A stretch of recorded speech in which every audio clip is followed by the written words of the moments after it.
call this February 18th, 2020 County Commissioners meeting to order.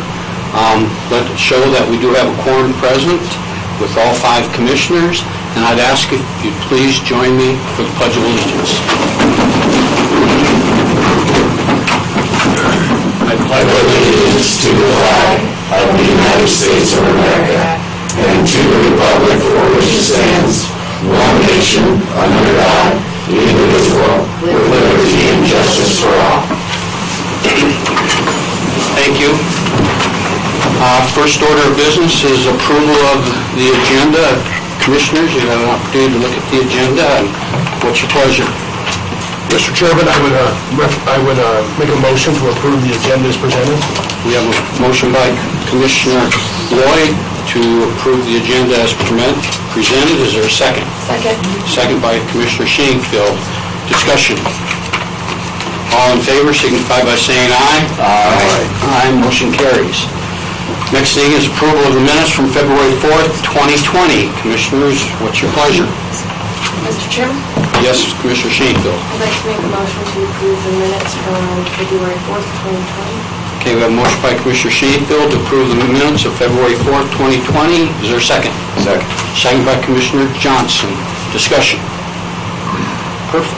All in favor signify by saying aye. Aye. Aye. Opposed, same sign. First up, also, at this point in time, we'll do the acceptance of the bills, which is approval of the county voucher warrants, approval of the monthly reports, approval of the bonds, approval of the abates and rebates, and approval of the hospital maintenance expenditures. Upon reviewing those, Commissioners, what's your pleasure? Mr. Chairman? Yes, Commissioner Smith. I move we accept the bills as presented. We have a motion to accept the bills as presented. Is there a second? Second. Second by Commissioner Johnson. Discussion. All those in favor signify by saying aye. Aye. Opposed, same sign. Motion carries. Moving on to budget amendments. Ms. Berry, good morning. Good morning, Chairman and Commissioners. Thank you. We have one budget amendment this morning. It's Resolution 20-02-CL-04. It's a Sweetwater County budget amendment. This budget amendment increases the expenditures in the general fund for the events complex in the amount of $89,949.05. It decreases the reserves for the general county from cash carryover, $89,949.05. And this is due to a decrease in the mill levy and an increase in the health insurance expenditures. We will need to open this up to the public before it can be voted on. Are there any questions? And I think Candy is here to answer any questions that I might not be able to answer. Commissioners, questions? As I recall, the insurance portion that was around $24,000. What's the balance, Sam? So I can tell you the amount. I'm not so. $22,981.05 was the health insurance, and $66,968 was the mill levy. The change in the mill levy from the previous year. Okay. Commissioners, other questions? No? I have one. Yes. Mill levy. Don't they come out of our... So the mill levy comes out of the 12 mills. This has to come out of the general fund though, because we cannot change the mill levy during the year. It's set. So what happens is if we do have component units that do get a portion of the mill levy and we change the amount we pay them during the year that they are awarded, then that has to come out of the general fund because we cannot change that during the year. The mill levy is already set. Our 12 mil is set or Our 12 mil is set. It comes out of the 12 mil, so we give a portion to the component units, and then we get a portion as well. So the county does. I understand that piece, but when they say their mill levy decreased, Yes. what does that mean? So the total dollar amount of their mill levy decreased from last fiscal year to this fiscal year. So they had requested that amount get awarded. Do we have any other component units that would be in the same boat? I don't think so, but I would have to double check. Because what worries me is it might be opening up where one of them comes forward because their share of the mill levy That's correct. has gone down because assessments or valuation's gone down and that type of thing. So that's, I don't think there are, but I can check and let you know.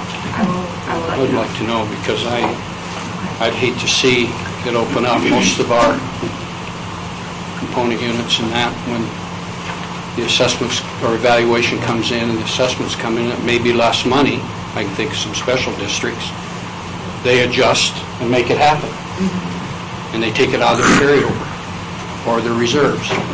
Now granted, we know they need the reserves to operate in the next fiscal year, that type of thing, but, I think we as government, and I think most commissioners sitting here will understand the fact that we have reduced based on valuation going down.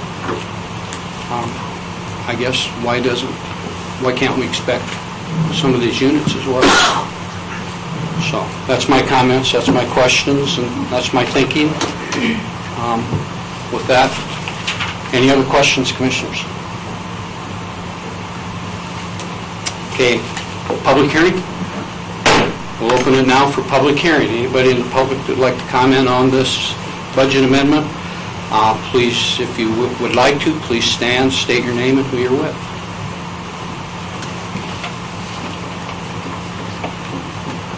Open for public hearing? Not closed, it's still open.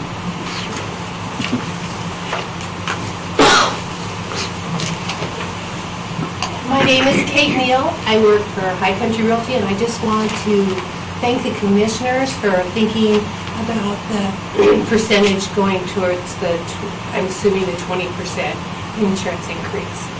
Great, thank you. Thank you. Okay, one more time, public comment. Any public comment? Close. Commissioners, at this time, what's your pleasure regarding Resolution 2020-02-CL-04, Sweetwater County Budget Amendment for the Events Complex of $89,949.05 coming out of the General County Reserves? I'd make a motion for us to pass Resolution 20-02-CL-04, Sweetwater County Budget Amendment to the Events Complex in the amount of $89,949.05 coming out of the general fund. Okay, we have a motion by Commissioner Commissioner Lloyd. Is there a second?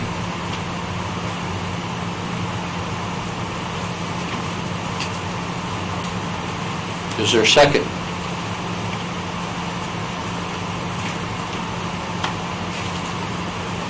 Is there a second? Motion dies due to a lack of second. Moving on. At this point in time, we have Commissioner comments, reports. Thank you, Ms. Berry.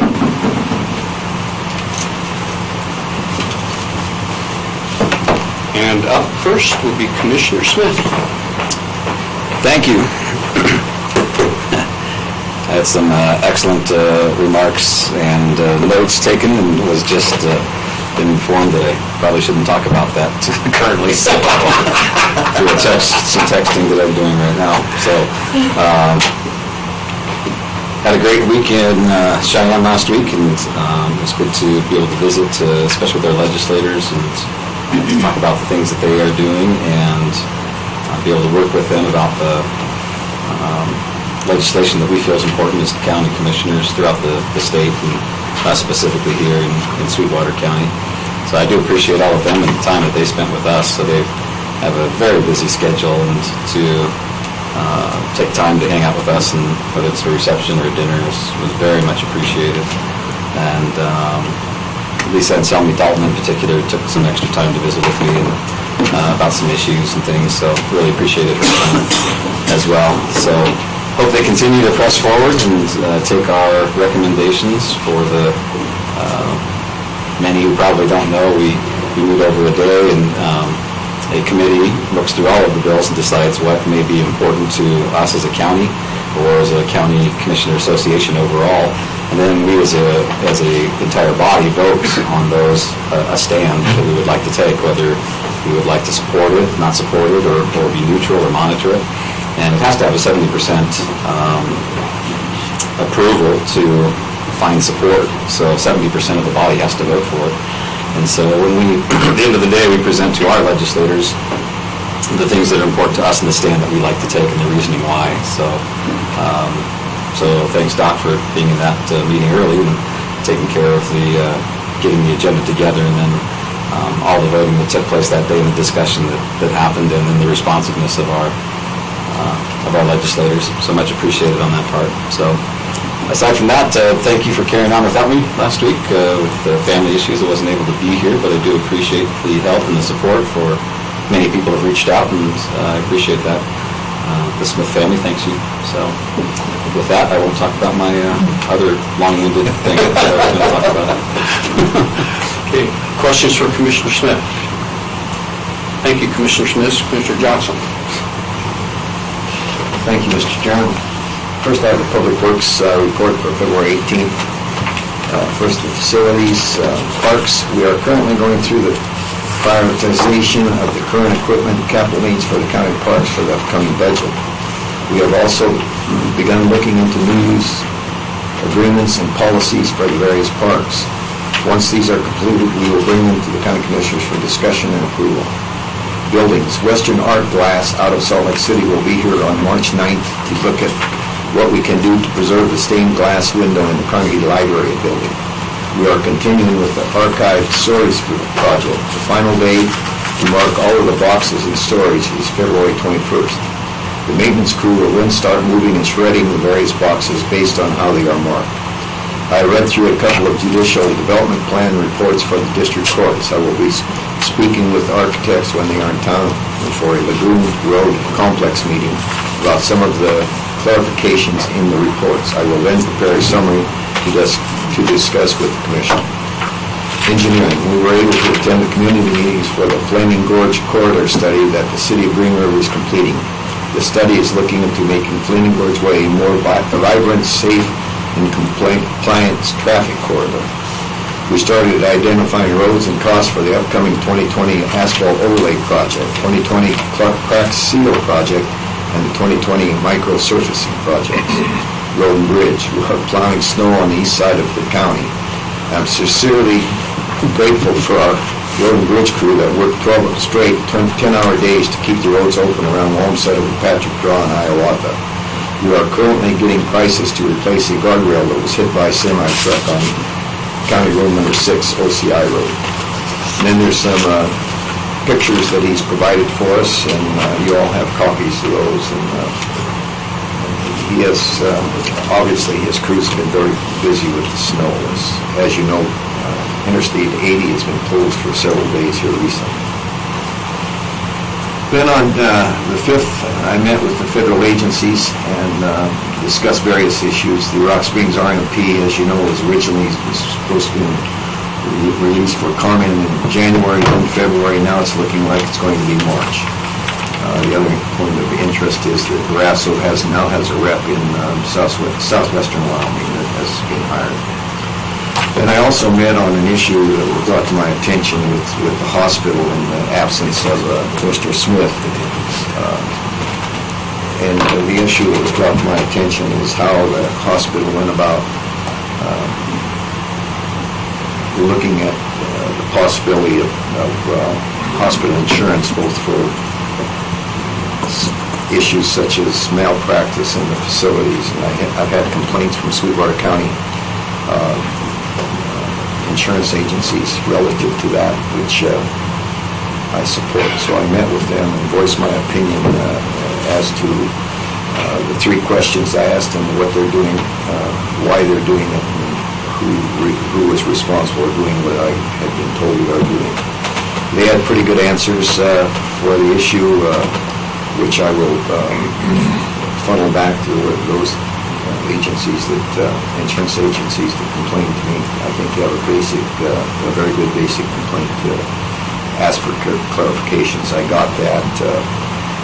Not completely convinced that they went about it right, that they have a board that the administration's answering to, and obviously the board is the ones responsible for that. So anyway, that's all I have to report. Thank you, Commissioner Johnson. Just a couple comments.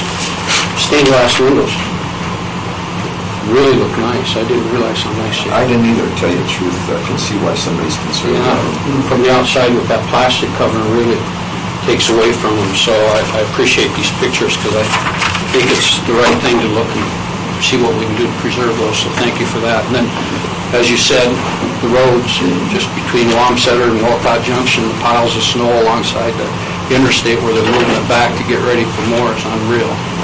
Totally unreal. So our road and bridge crew are doing a good job out there for the people. So thank you. Any questions for Commissioner Johnson? Okay, Commissioner Lloyd, you're up.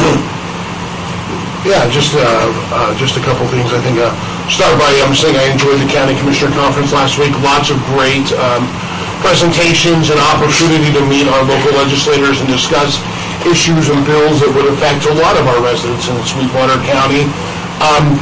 I think if I have a takeaway from the conference, I think the takeaway is, if you haven't read the newspaper or looked, our economy doesn't look really great in the next couple of years. And I think when we left session on Wednesday, that was kind of the reminder from about 4 presentations. And then we ended up with a cybersecurity presentation. So kind of felt the takeaway was, hey, you're not going to have money and you're going to get hacked. And so, but with that being said, I think it only really puts value into 2 things. I think this commission recently has started looking at how we can become more actively involved in the diversifying of our economy, which I think at this point, when you start to look at it, it's essential with some of the changes we see coming. And the second part is getting involved more into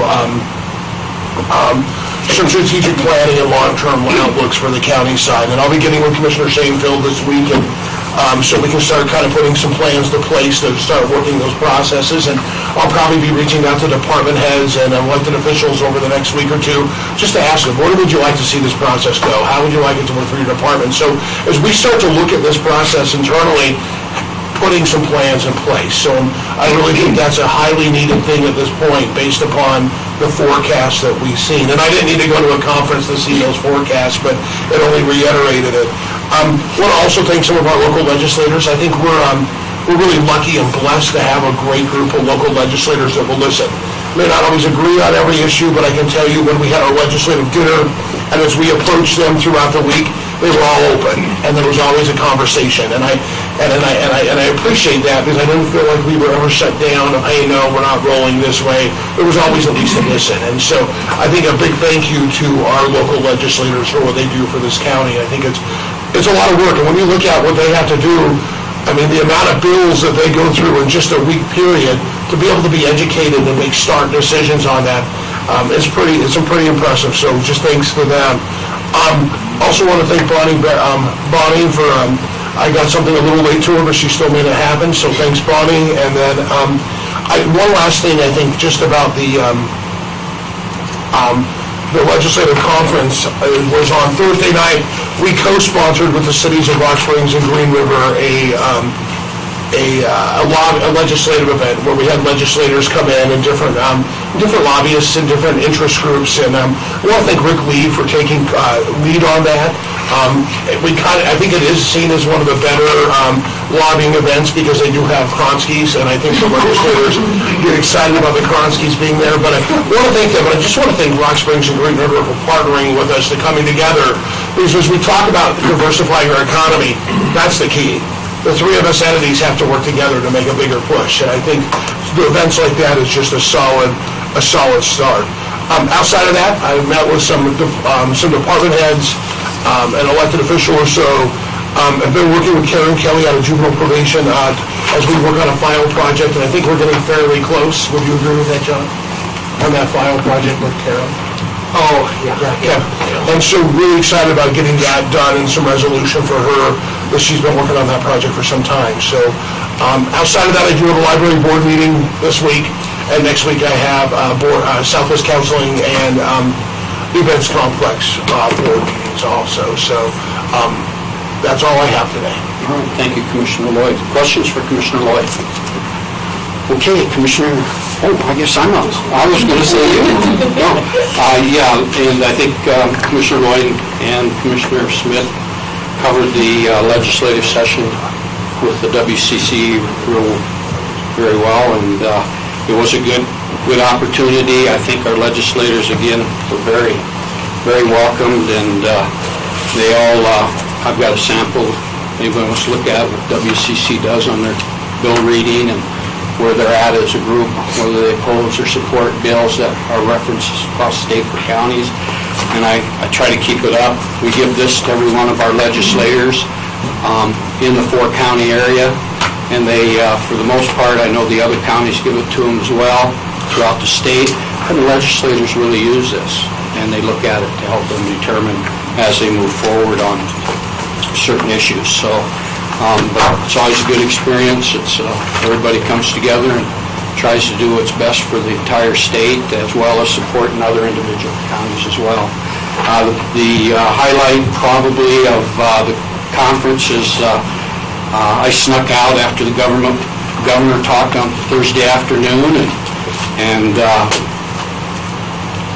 made my presence to the signing of the executive order for the migration routes that the governor signed, so I felt really honored that I could be there and watch all that happen, see it come together, and see all the NGOs as well as the people that worked hard on that committee, that task force, and coming together with the recommendation. And the interesting part about it is no more than he's signing the executive order, and you start seeing bills coming out of the legislators. They don't even give the executive order a chance, and they all want to adjust it. So the County Commission Association was supportive of the executive order as a group in a majority, and want to see it enacted and then make adjustments as what's needed. But it was a good legislative session for us, and I appreciate everybody that was there and the support they showed. With that, that concludes unless someone has some questions. On the executive order, I'd like to see that. I haven't seen that.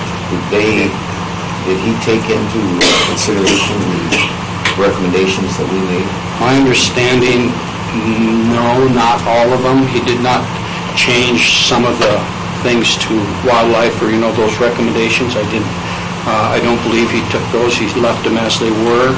So the purpose he came to Rock Springs was to take input. We gave him written input, and you're saying you ignored that input? It's not in there. Not all. Are you sure of that? I'm pretty sure, but there was a conversation. Do you have a copy of it? Not with me, no. We can get it done. Yeah, I for some reason think he didn't, and that was that ungulate and wildlife, that recommendations in the resolution, is that correct? Well, we've had input on several things. On several things. I'm not going to say. The bottlenecks, we took exception Yeah. of the word bottlenecks, because there are barriers in addition to bottlenecks. Yeah, he didn't read it. We're the ones that really were pushing that. So they may be in there. He didn't read it out loud, but I do know there was some conversation about earlier in the resolutions dealing with wildlife versus. So the legislature is not happy with what he's done, and they're still They're trying to come in and designate the number of routes already, corridors, how many, and that type of thing. So, put it. Rightfully so, because Yeah. the whole state of Wyoming has corridors. Yeah, exactly. So it's there. It was a good event, but again, it's moving forward, and he took the initiative. So, all right, thank you, Mr. Shanefield. It's 14 pages. So I would like to echo what my fellow commissioners have said about the legislative session. It was very productive, busy week. I had the opportunity to go down on Monday and attend the Wyoming Business Alliance meeting, which was very well put together. They also had a reception that evening that was well attended. The Business Alliance helps support business growth and development and sustainability throughout our state, and they've really stepped up. Cindy Lance has done an excellent job with that. Monday afternoon, I had the opportunity to attend the Wyoming Taxpayers Association creative legislation meeting. We reviewed all of the bills that would potentially have an impact on our taxes, where taxes would be allocated to additional taxes or changing of taxes. It's very interesting. They review all of the legislation that's coming through on the pillars of taxation, and it's really a very formal process. So that was very interesting to me to see how they represent taxation in the state. And they have a new CEO who kind of just jumped in feet first and is running with it. On Tuesday, I had the opportunity to attend a meeting with the FCC Chairman Pai, and he talked a little bit about the new federal funds that are coming out outside of USDA Reconnect funds for broadband and infrastructure development. I did have the opportunity to talk to him after the meeting and have some discussion around how we can meld our state funding as well as the USDA Reconnect funding and then this FCC funding to really fit the needs throughout all of our different communities, whether it's Rock Springs or Lumsutter or Granger, and seeing what we could do. I've been offered to go down and meet with him and some of his policy people in Washington, D.C. when I travel there next month, so I'll report back on that when I have that meeting. I had the opportunity to have a good conversation with the governor about the state of the coal industry in our communities, and he spoke very strongly about supporting the communities that are experiencing a loss because of the declining coal and the decisions that Rocky Mountain Power has made.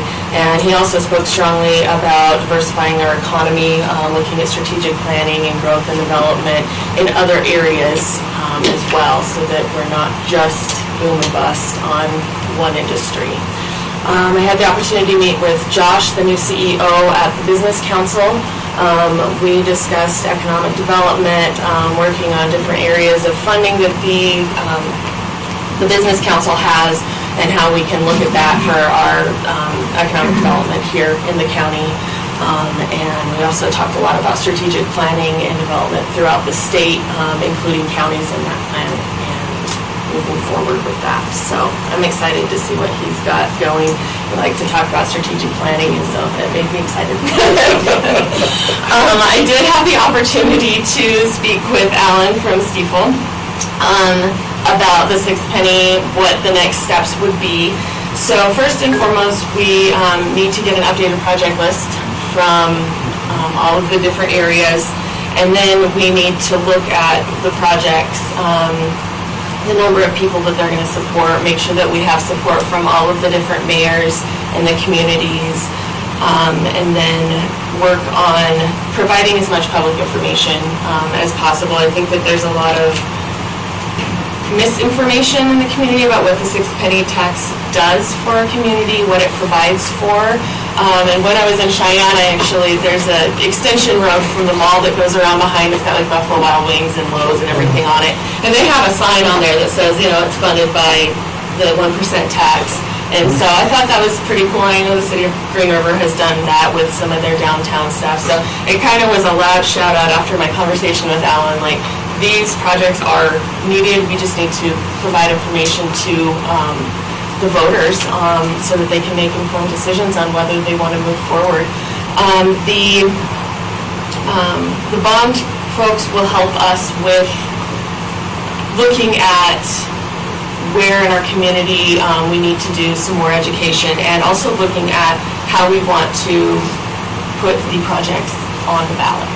And so they are ready to assist in all of that. He has contacted the folks that do the research around that in our community. And then once we get back with him, then they'll move forward with working on some of that.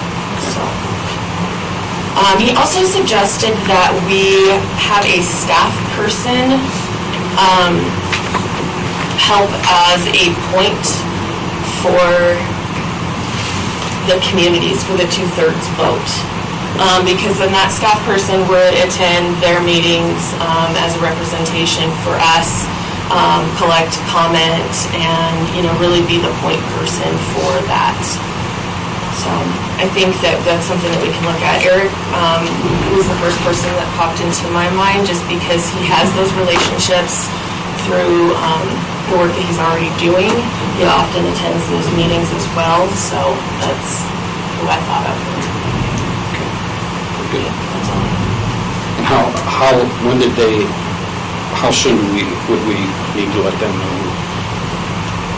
So I think we should have a requirement of the entities come back with the updated project list. I did speak with Gary Waldner from Wamsutter, and he said that they're going to amend their list, and then we all got the letter the email from Keaton from the city of Rock Springs. So I think they're all working on it, and I think we need to give them the opportunity to have this meeting and then allow them to come back with an updated project list at the next meeting, if there's no objections to that, and then we can appoint somebody or ask somebody to be a kind of a point person staff-wise for that at that point in time, so at our next meeting. So you anticipate an agenda item at the next meeting Yes. for 6 Penny? Yes.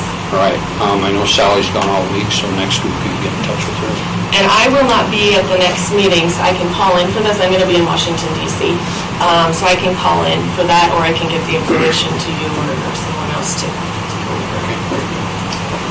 Anything else? I have a question for Go ahead, Commissioner Lloyd. Yeah, just, your recommendations from the bond guy of having an employee help, that actually echoes what Reed had actually talked about in his last presentation when they closed out the last 6 Penny committee, to have an employee be part of that process because of the daunting amount of work. And so that might be a natural transition of something that Reed recommended we look at. And the other thing, just kind of looking through some of the 6 Penny stuff too, as we'll go through, we'll eventually need to start the political action committee because we can't use our funds, of course, for lobbying efforts. But great work on that, Laura. Very good. Other questions for Commissioner Shanefield? I've got a couple things. So 6 Penny on the next agenda, that's taken care of. Okay, since you're going to be gone next week, okay, and I was going to mention this anyhow because Commissioner Smith, you were gone last week, but using last week as an example, if there was anything that took place in that business meeting last week that you feel you would like to comment on or be part of, we can, checking Robert's Rule orders, we can put that on as an agenda item for the next meeting. And with you being gone next week, then it'll either be the following meeting or the meeting after that. Do we have to wait till the minutes are approved? John? No, to actually put it on the... Yeah, if there's any action that takes, well, if you're on phone, you'll be here, so that won't be an issue. But if you don't get on the phone, so that's my understanding, am I correct? Yeah, I mean, as long as it's on a future meeting, that's provides the notice, and if Commissioner Smith, if that's is interested in that particular issue, then that's appropriate. Okay, very good. I just wanted to mention that. And then if there's anything we need on the agenda for strategic planning for the next meeting, we'll take care of that. Okay. All righty. With that, any other questions for Commissioner Shanefield? Okay, with that, our next item is county residents' concerns, and that's scheduled for 9:30. We always try to maintain with that. And I know our next action item, if we moved ahead, is the IDOC Marketplace presentation, scheduled for 9:40. Want to take a 10-minute break before we come back, or what's your pleasure, commissioners? Move on, or what? I think those are both issues that Yeah. people want to be here for. I think we should take a break. I agree. So let's at least do 20 minutes, okay? I'll be back at 9:25. It'll put us on schedule. So, very good. That's two more than one.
Order, and next on our agenda is county residents' concerns. This is time where if county residents have a concern, they can share it with the commissioners. If you do have a concern, you can either come up front or stand where you're at. Make sure you introduce yourself and who you're with before you start speaking. So, who would like to start first? Come on up, sir. Or you can stand right there if it's easier. Getting old. Welcome. It's a gift. Keep that in mind. To a point, it's a gift. Getting old to a point is a gift. Yes, it is. After that, But we won't talk about it. you gotta be tough with your old age. Of course, it stays once you pass 80. Yeah, right, Wally. Alrighty. Go ahead and introduce yourself. And My name is Lee Sweat. I live in the Clearview Acres subdivision on the west side of Rock Springs. And I've been noticing this winter, we've got some of the streets out there, as you well know, have never been paved. Well, I won't say they've never been paved. They just weren't maintained in the past. But the portion that was paved about 25 years ago, that asphalt is beginning to deteriorate. And I've noticed that this winter, with the freezing and thawing, with what we've had last winter and this winter, has been considerable rough on our streets. And so I'd like to have the county, I think we probably need to take a look at doing a seal coat or something that's going to seal those streets before they do deteriorate. We put an awful lot of money into those 25 years ago, and we haven't done other than a crack seal since. So if the county could appreciate it, if the county would look at that, and being that maybe we can get it in the budget in order to do it. The other comment that I have is on this 6-cent tax, the 1 cent, whatever you want to call it, being used for whatever capital improvements or whatever it comes for. One of the points I would like to make is that that tax falls on all county residents, not just tourists and people coming through, and we're making a lot of money off of this or that or the other thing. But it does fall on the residents of our county as well. And so we may be looking at a project down in Wamsutter or in Green River or somewhere else, but a lot of people would not benefit at all from that particular project, but we still have to pay for it. And so I'd just like the county to keep that in mind as we're going forward with these things. Once the thing is built, it may be built with the 1 cent tax, and it may look nice, but we have to maintain it. And I'm noticing, particularly in the rec center in Rock Springs, they're having trouble maintaining that. The funding isn't there, regardless. The other thing, I noticed that we are going to be getting some impact money from Mobile Exxon, and where we put that money, of course, I've noticed that's been pretty well divvied up. Doesn't take very long. A lot of hands are getting in the pocket. But as that money comes in, I think we need to look at our infrastructure and what needs to be done as far as maintenance and things when this money does come in. Years and years ago, we got millions of dollars from the industrial impact that really didn't go into the infrastructure that it probably should have went into. And that's hindsight. But I think we need to look at, as we get these things in, look at the impact that we're going to have. One of the things with Clearview, it's an improvement district. Now we're part of an improvement district, so I'm not representing that. I'm just representing the people in the subdivision itself. But once that interchange is put in, then if it actually goes, I guess it's going to go. Once that is, we're going to get a lot more traffic through the Clearview acres subdivision and through our improvement district. So it's going to have a major impact on our streets and all of that area up in there. The other thing, I've talked to county people in the past, but we would like to have a little additional patrolling. We see the sheriff out there when he's making a call, but we would like to have a little more routine patrolling out there for the law enforcement people, particularly when school kids are out. And we haven't had any major accidents out there, but we do see some people that probably shouldn't be driving at all, let alone driving on a public street. So, with that, most of you don't know me, but I have talked with Wally and Doc in the past, and I want to thank you for the opportunity to talk to you. Thanks for your Thank you, comments. Lee. Have any questions? Well, we'll definitely, go ahead. Lee, obviously, I'm liaison for a road and bridge, and I'll have Gene Legursky have a look at that before the budget time and see what we might be able to do with that. Making no promises because this commission's got to make that judgment, but I'll look at that. The other thing you talk about is the 6 cent.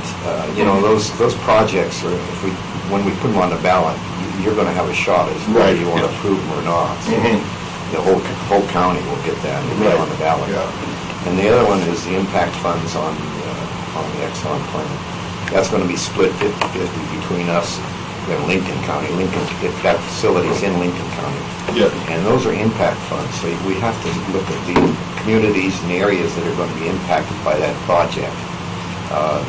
Rock Springs is going to be a minor part of that, if at all. So, but we'll argue that. I'll probably be the one who'll have to argue that issue in front of the Industrial Siding Council. So I will do that. And as always, I appreciate you've been very vocal for Thurgood Acres over the years, and appreciate what you've done in your past 80-plus years. I don't remember that might be. So appreciate that very much. Well, thank you. Thank you. Yeah, we understand what all of the pressures are and everything, and where the money comes from, and it all it doesn't come from some magical little fairy somewhere with his pot of gold. It all comes out of our pockets, regardless of who we are, or where we are, or how it is. Yeah, I will comment though that I put millions of dollars into our state coffers over the years in the job that I had. Because one of my jobs was to make sure that measurement in oil and gas was correct, and that the federal government was getting its fair share. And many times I fought with oil and gas companies to make sure that they were giving us what we were entitled to. So, yeah, I know where it comes from and how hard it is and all of that. I appreciate your attention, and thank you. Thank you. Thank you. We'll do the best we can. Just a quick comment regarding industrial siding, since it was brought up, is right now there's the bill before the legislature is to reduce that percentage, 2.76 down to 1.7, I believe, or less. And it's important we get a hold of our legislators and let them know that we oppose that part of that bill, because that pot is small now. You drop it down a whole percentage point, especially for communities who have not received any support, towns, cities, counties from the state, and the state's not going to. We were told this weekend that oil and gas keeps falling. In 2-3 years, at the way they're spending money at the state, even our direct distribution could be at risk within 2 to 3 years, which is $105 million. So again, it's one of those things that the more we want to do in our community, it's getting placed on our backs, and we're the ones that are going to carry the load to do it. So just to share that piece. Thank you for your comments, Commissioner Johnson. Any other comments from the public? Comments from the public? Yes, your name? Jeremy, Okay. just representing myself. You guys have the IDOC issue down as a presentation, not as an action item today. Is that correct? That's correct. Will there be time for public comment after that, or is this kind of our shot? Generally during that time, because it's a presentation and that, generally there isn't public comment, but you're certainly welcome to come back at the next meeting during public comment. All right. Maybe that's... Yeah, that's fine. Thank you. Yep. Other public comments? Any other public comments? Our agenda is closed. So with that, we'll move into our next agenda item, which is the IDOC Marketplace presentation, which, Ms. Lane. Point of order. Yes. Mr. Chairman, is this presentation being made for our benefit then, or why is this presentation being made if those people can't come? Well, it's for our benefit because that's what we requested to do, to have answers to the letters as well as to how this situation works and that type of thing. Thank you. Good morning, Chairman Lindley, Commissioners.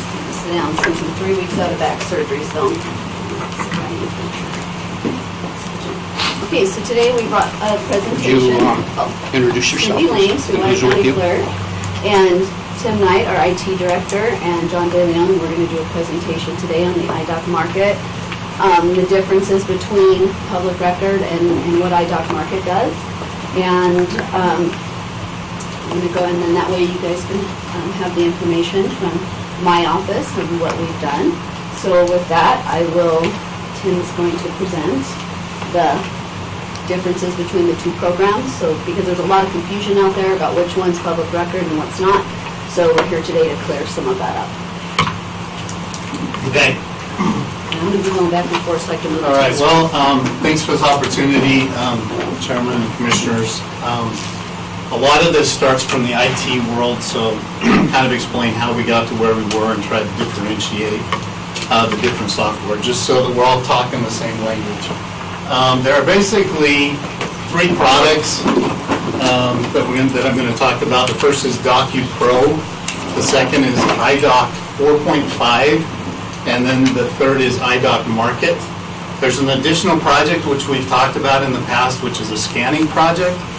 That scanning project is a separate project, and those records could possibly end up in DocuPro, but at this time, all that's happened is that things have been scanned to hard drive.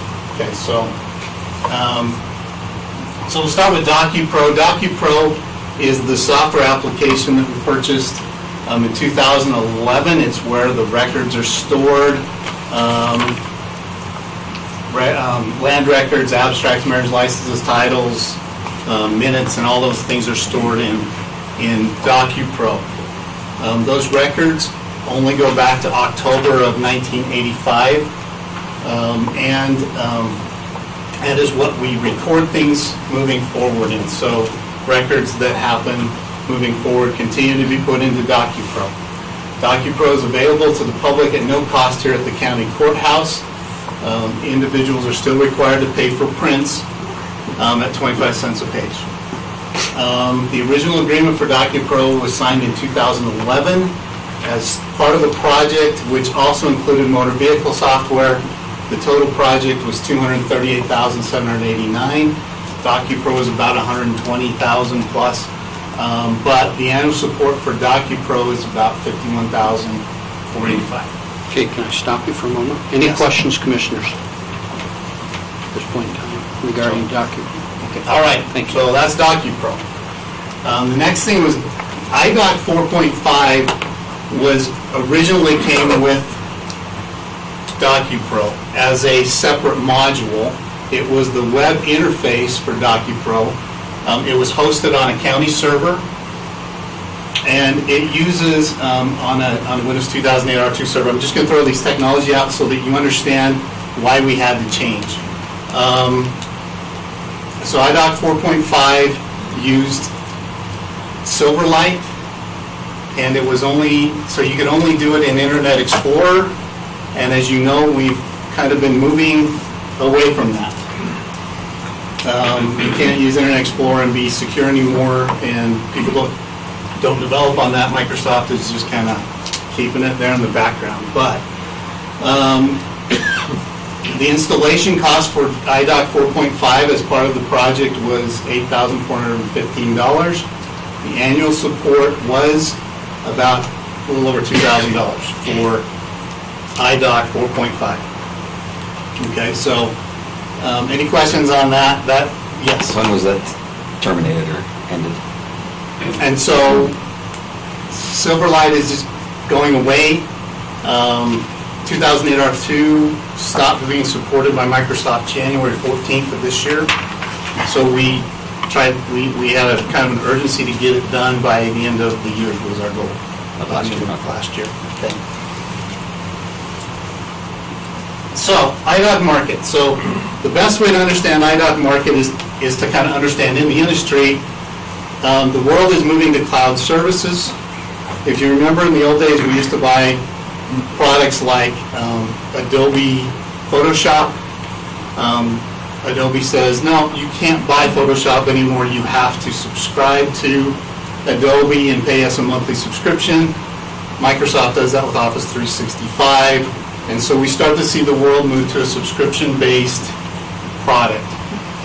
So Tyler said, you can no longer host IDOC at the county. It's now going to be a service that we provide, and we're going to host it. And if you want to continue to use IDOC as a service, then this is kind of the way you have to do it. And so the agreement we went into in August, we brought it forth that we're going to have to change from IDOC 4.5 because the technology is changing, and we're going to have to go to the subscription base. So we amended the agreement back in August, and basically Tyler now hosts this service. Okay, so they manage the users, they manage the fees, they manage the collections, they manage every part of this project. The only thing we provide to them is a kind of a data upload every couple hours with our system. So it's really just a research database if you want to do that. So the cost for the upgrade was $5,455. There was a $2,100 implementation, which included training and implementation cost. There's a $2,155 application support and a $1,200 hosting service. The annual cost for IDOC Market is around $3,355. Okay, so that's the annual cost for the maintenance as we move forward. Okay, now typically these guys do a 5% increase every year, so it's possible that this will go up, but that's what it is today. Question, Yes. Mr. Chairman. Yes, go ahead, Mr. Johnson. If I check my math, you can check my math, it's somewhere, it's gonna cost us somewhere around $60,000 a year to maintain the annual cost of all three of these. Well, I got 4.5 is gone. Okay, so we have the 50, 51, and yes, 55,000. It's $55,000. Other questions? Yeah. Go ahead, Commissioner Lloyd. Tim, when you talked about moving from IDOC Market because it closed down and we had to make a switch, and then that's when we went to the new system, and Tyler basically said they have to host it.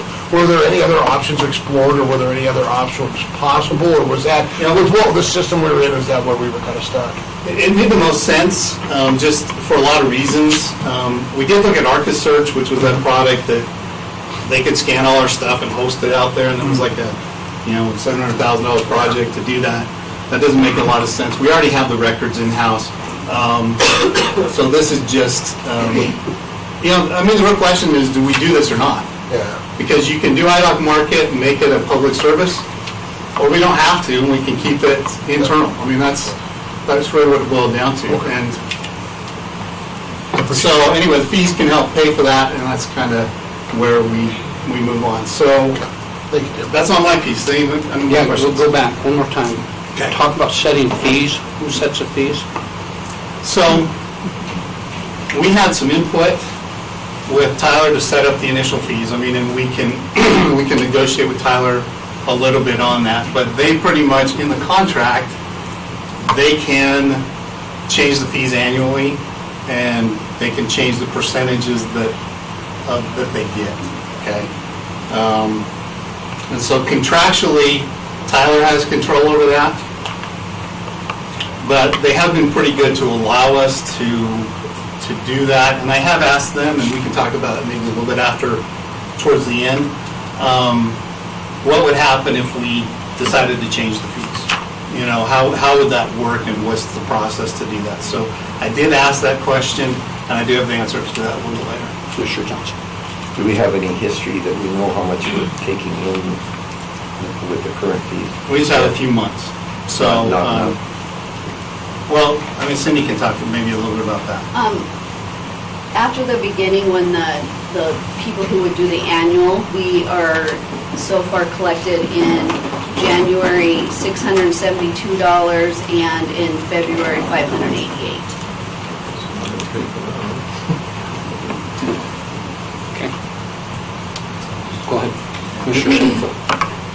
So, Tim, you said that this system can be allowed to be a public service, or we can keep it internally. Do you know, because I know there's other counties across the state that are using this system, are there any that are solely using it as an internal service, or do they all IDOC allow Market it? is almost all, IDOC Market is almost all external. Okay. It's an external facing website that Tyler hosts, and so that's a contract. But several counties in Wyoming have chosen to use this product, and they all, the fees are all over the board on that, and we can go through that as to how we made the policy decision on what to charge. Some counties haven't done this at all. There's even a county that still is on paper record in the state, so it doesn't do anything electronically. Other questions? Commissioner Johnson. Just getting back to the $1,100 collected, has that all been paid by Sweetwater County residents, or can you tell me that? I don't know that for sure. Could take a shot at it. We've had 3 of the yearly fees that are $1,500. I know by the local title companies, and we've had 3 outside. So, because we also collected in November and half of November, part of December, but I don't have that part with me. Last time I looked, it was a total of around $10,000 that we have brought in, the recapture fees for helping with this, but 3 of them were out-of-state title companies as well. So $4,500. And plus, well, and on some of the day fees and monthly fees, we have people coming in and using it, and on the daily fees, but I don't have that broke out. Okay, questions? All right, Tim? Okay. Thank you. Okay, on the legal side, I guess to sort of frame this, we needed a little bit of time. There was a process taking place. I think as the board knows, there was a formal complaint that was given to the ombudsman, which is just started in July. The governor appoints an individual to represent people's concerns with regard to public records.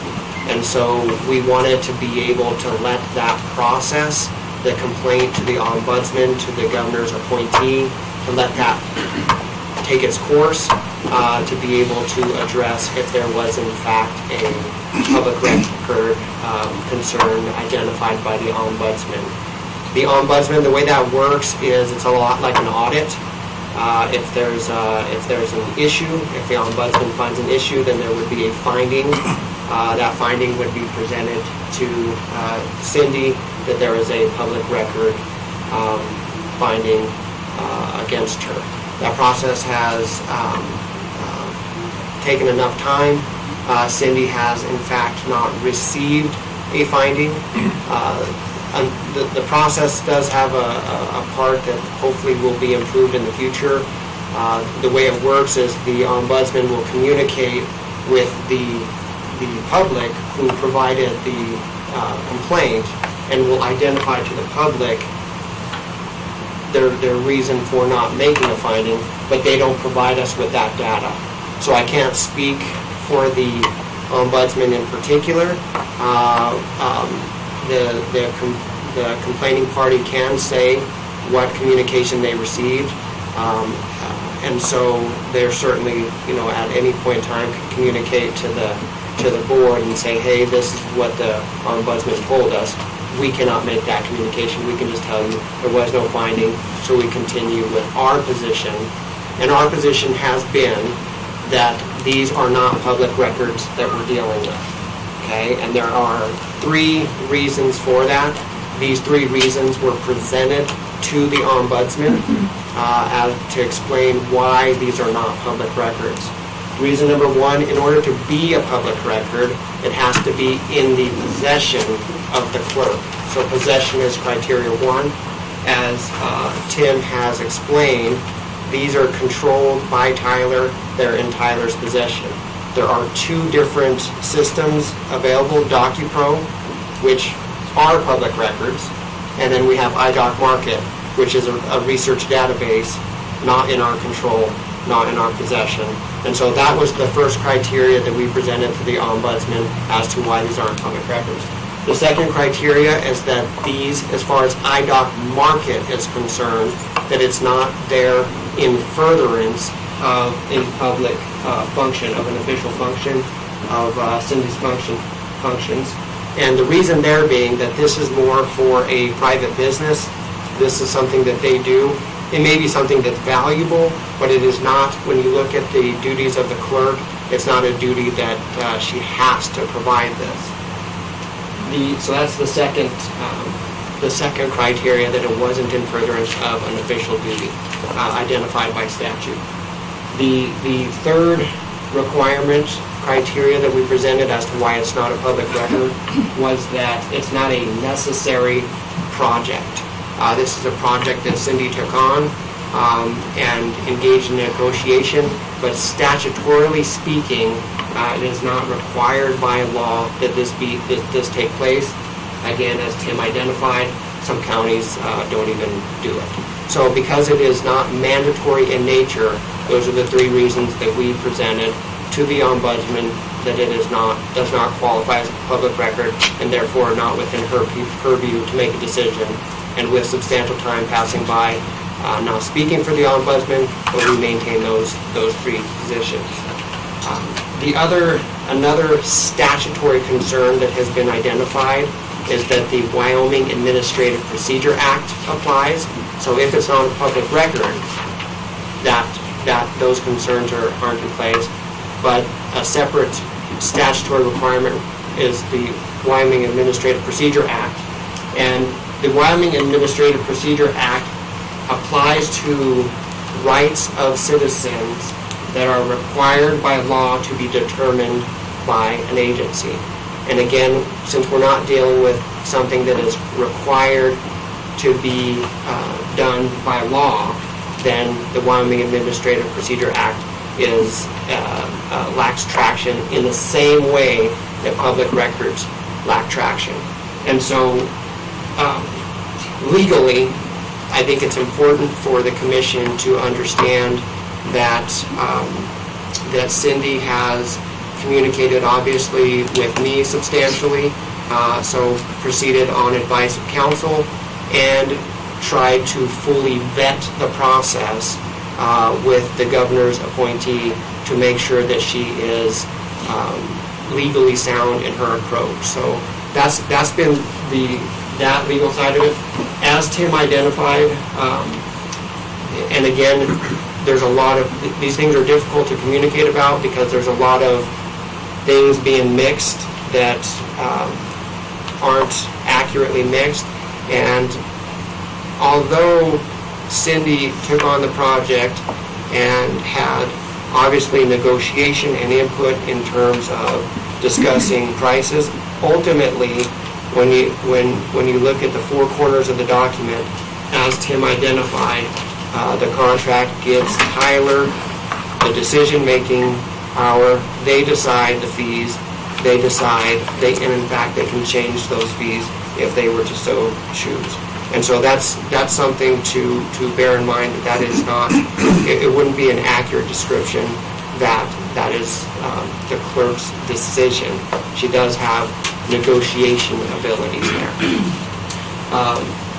And as far as nationally, when you're talking about, you'll hear recapture, reimbursement.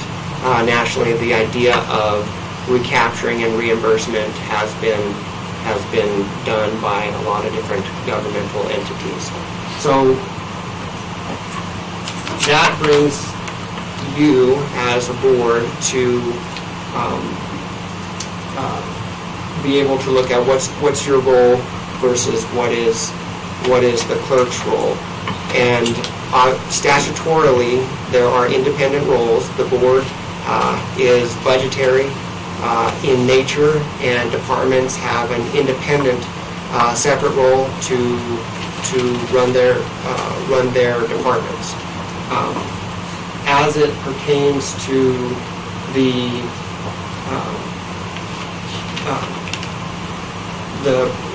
project itself, the commission, of course, has, it's not, again, this isn't a mandatory process, so Cindy did not legally have to take on the project.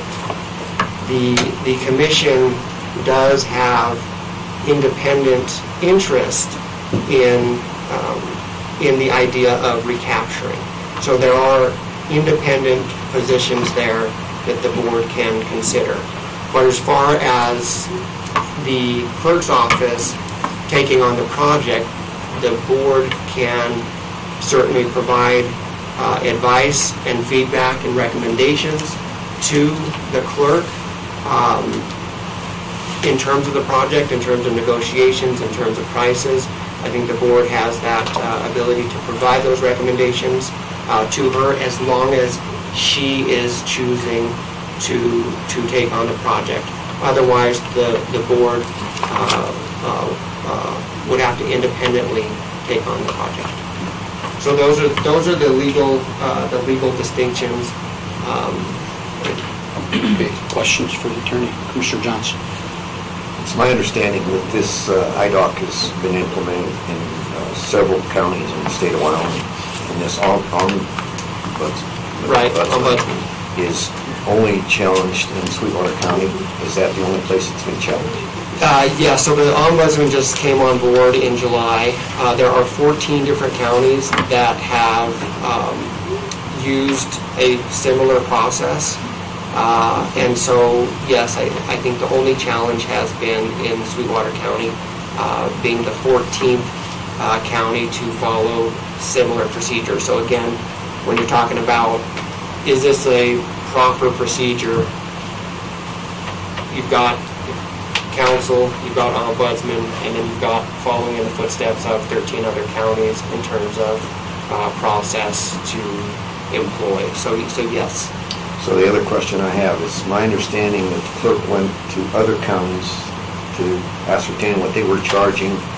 Some were higher, some were lower, and you picked out somewhere in the middle of the road between that. Is that not the case? And depending on how many years of records are online and available. Some counties have from 2000 on, some from 1990. And so yes, Commissioner, there are independent issues. You've got those legal issues, and then you've got the policy decision. So legally, you've got the Public Records Act, Wyoming Administrative Procedure Act, you've got the contract, and then separately is you've got the clerk's policy decisions, and then you've got the board's policy decisions. Well, the other thing, the $250,000 or whatever we've got invested in this was, we authorized that, this commission authorized that, and those are funds that were provided by the taxpayers of Sweetwater County. That's all. Commissioner Smith? Just to clarify, so when we're talking about fees and we say that Tyler sets the fees, there is some negotiation available by the county clerk. That's the fees to us, not the fees to the public. True? I mean, the fees to the public are set solely by the clerk. No. So Tyler, the fees to the public is ultimately contractually determined by Tyler. Okay? The clerk has input, again, because she took on the project. She didn't have to take on the project. It's a non-mandatory project. It's a research database that does not have to be there. DocuPro has to be there. Those are public records. For this one, again, there's independent interest in terms of recapture for the clerk and for the commission, but as long as it is the clerk who has taken on this project, then she's in that unique position of being able to provide recommendations, communication, etc. And because it's a non-mandatory project, that's why the ability to dictate or identify what the clerk is supposed to do is limited. But if the commission does have independent, the same interest as a clerk, but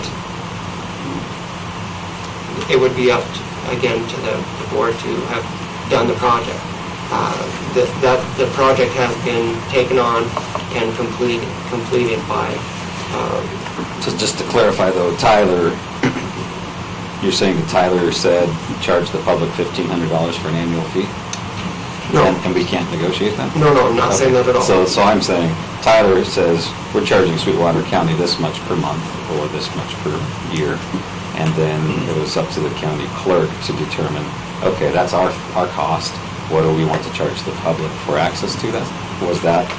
That wasn't influenced by Tyler, that was influenced solely by the clerk, right? I would say that's partially correct. Okay. Explain, help me out. So Tyler, again, this is their system. Sure.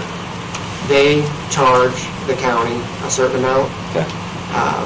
And the clerk has input in terms of how much Tyler will charge the public so that they can receive some money back to recapture the cost that they're spending on this non-mandatory project.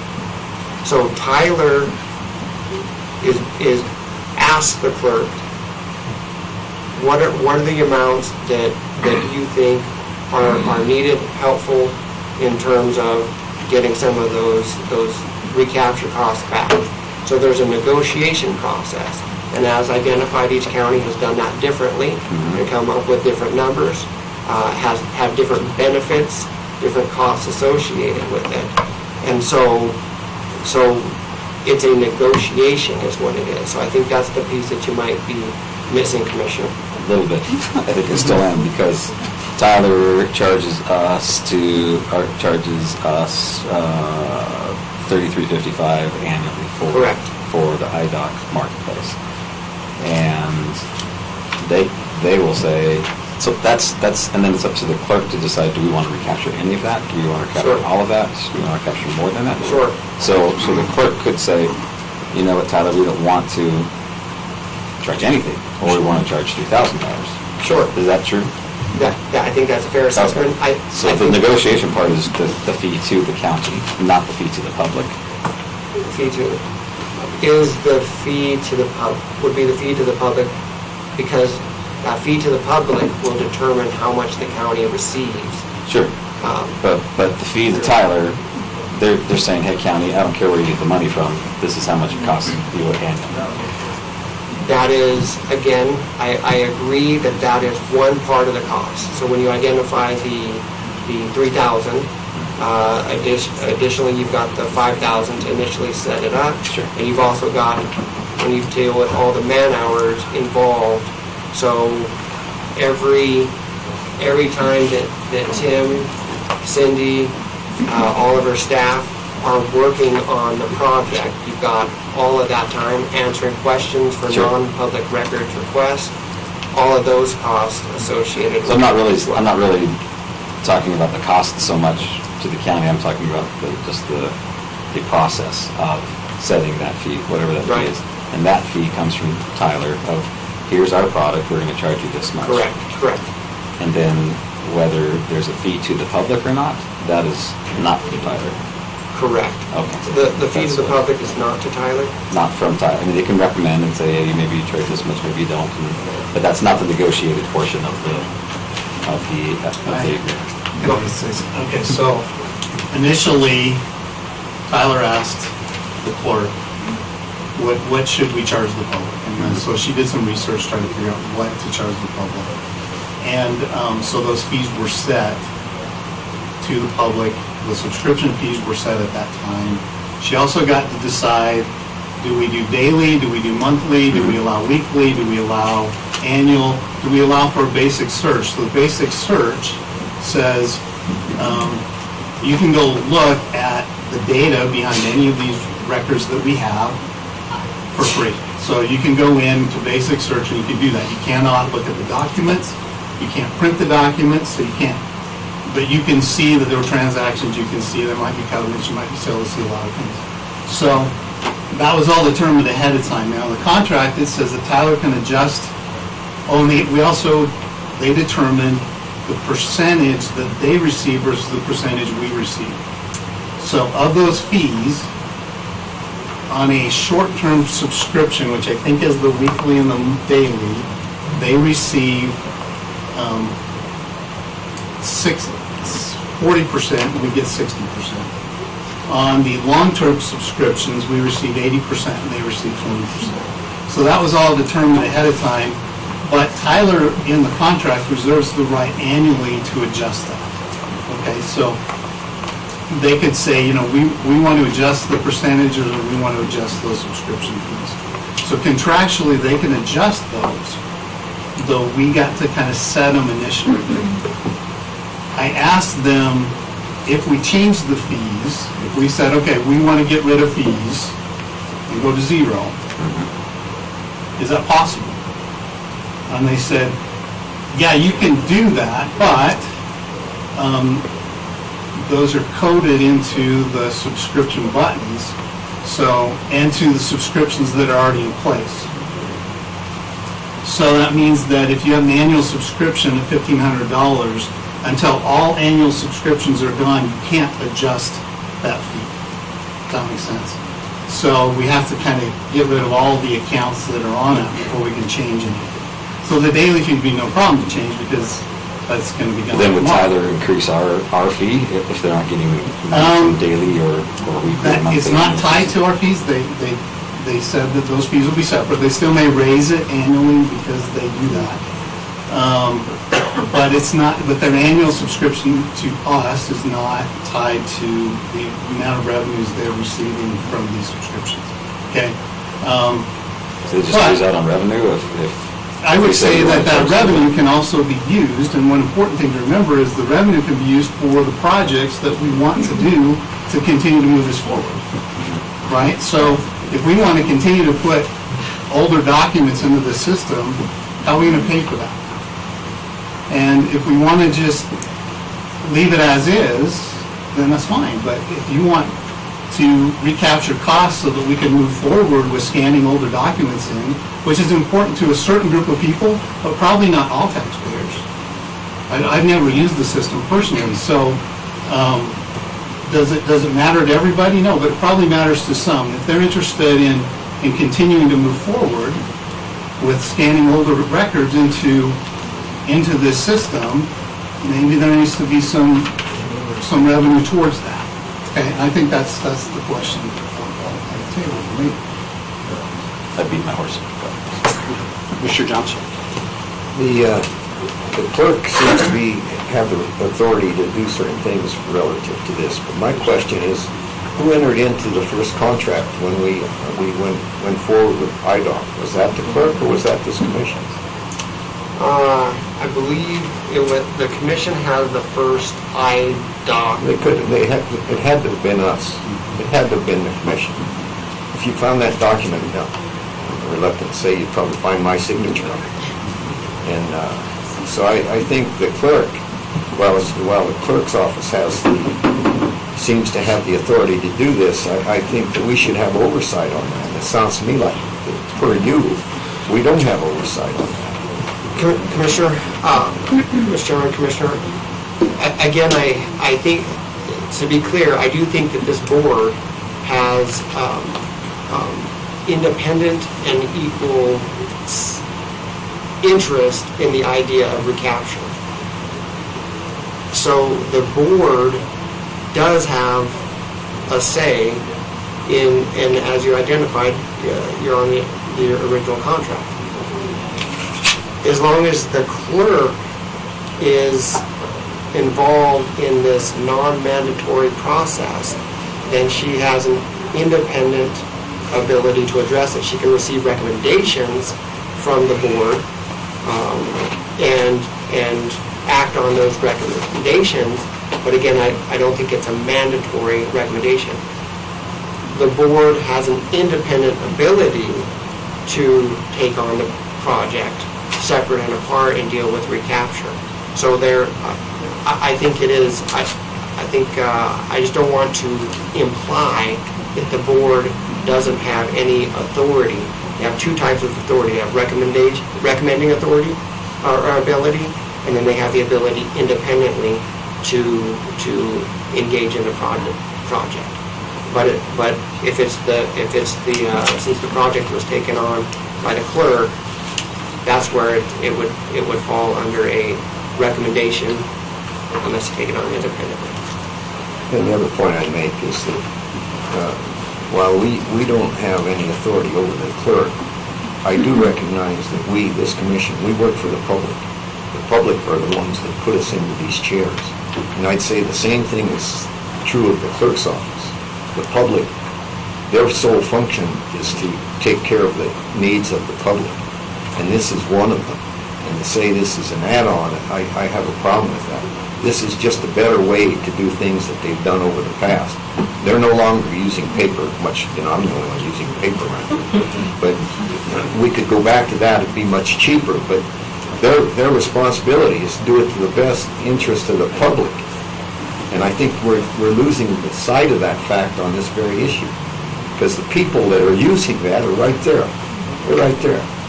And we seem to be ignoring that fact. And I surely will have a recommendation at the appropriate time as to what we should do with that. The fact that everything is costing the public. When we set the budgets for the clerk's office or the treasurer's office, wherever and our own office, we're the ones that are answerable to the public for what we allocate for those functions. And this is just nothing more than an additional cost of doing something in the clerk's office in a better way. And I think we need to take that into consideration. Commissioner, and I agree. Again, there's a public policy decision for I think the clerk made a public policy decision that this is a valuable project and that there would be recapture available. The board can independent of the clerk, identify that this is a high priority project and should be paid for, taken care of 100% by the board and run by the board. So those are two separate policy questions. I think what the clerk and what Tim are trying to be able to identify is that it's an important project that should be given consideration, just like with roads out to the mines, etc. And the way they're trying to argue that this board should put this higher on the priority list is by showing that there is public interest in contributing. It's sort of an indicator of how interested the public is in this project by being able to say, here's how much they're willing to contribute. And as Tim identified, if that number is 0, then maybe the value of the project is lower. And that's part of the data that I think, but again, they're two separate policy decisions. Cindy made her policy decision. The board can independently make the same policy decision, but the clerk wouldn't be doing the project. Well, there's 2 points, so I'll make the point again.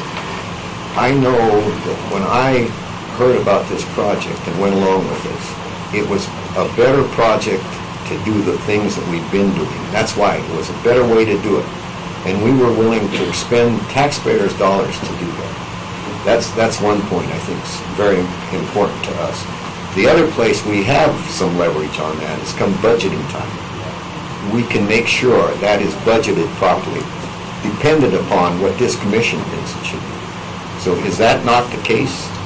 I agree that there are two multiple locations that this board can have an impact.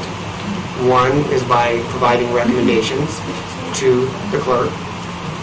A second one is by being able to put money toward the project at budget time, being able to say, okay, clerk, we want you to continue to run the program, but we would like to be able to contribute money for you to then communicate with Tyler, because remember, the ultimate decision is Tyler's. So that is another avenue. And then the third area, of course, is to independently take on the And project. so those numbers, just to reiterate, if it's $5,500, come budget time, we could say, we're going to give you an additional $500 to do this, with the understanding that you don't charge the public in Sweetwater County anything for this project. I know we have to get back to dealing with somebody that we shouldn't, whoever wrote that contract should have a second look at it, I'll tell you, because it sounds to me like we negotiated away our ability to control something that affects us significantly. Sounds goofy. Sounds goofy, right on. It was before I was here. You do.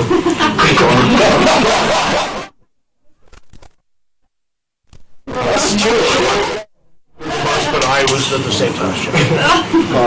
But again, yes, the difficulty was just saying, hey, we'll pay that amount, is that the clerk has to go and discuss with Tyler what impact and how that would affect the rates. Well, where did we negotiate the authority to give, where did we, the commission, give the authority to the clerk to do that?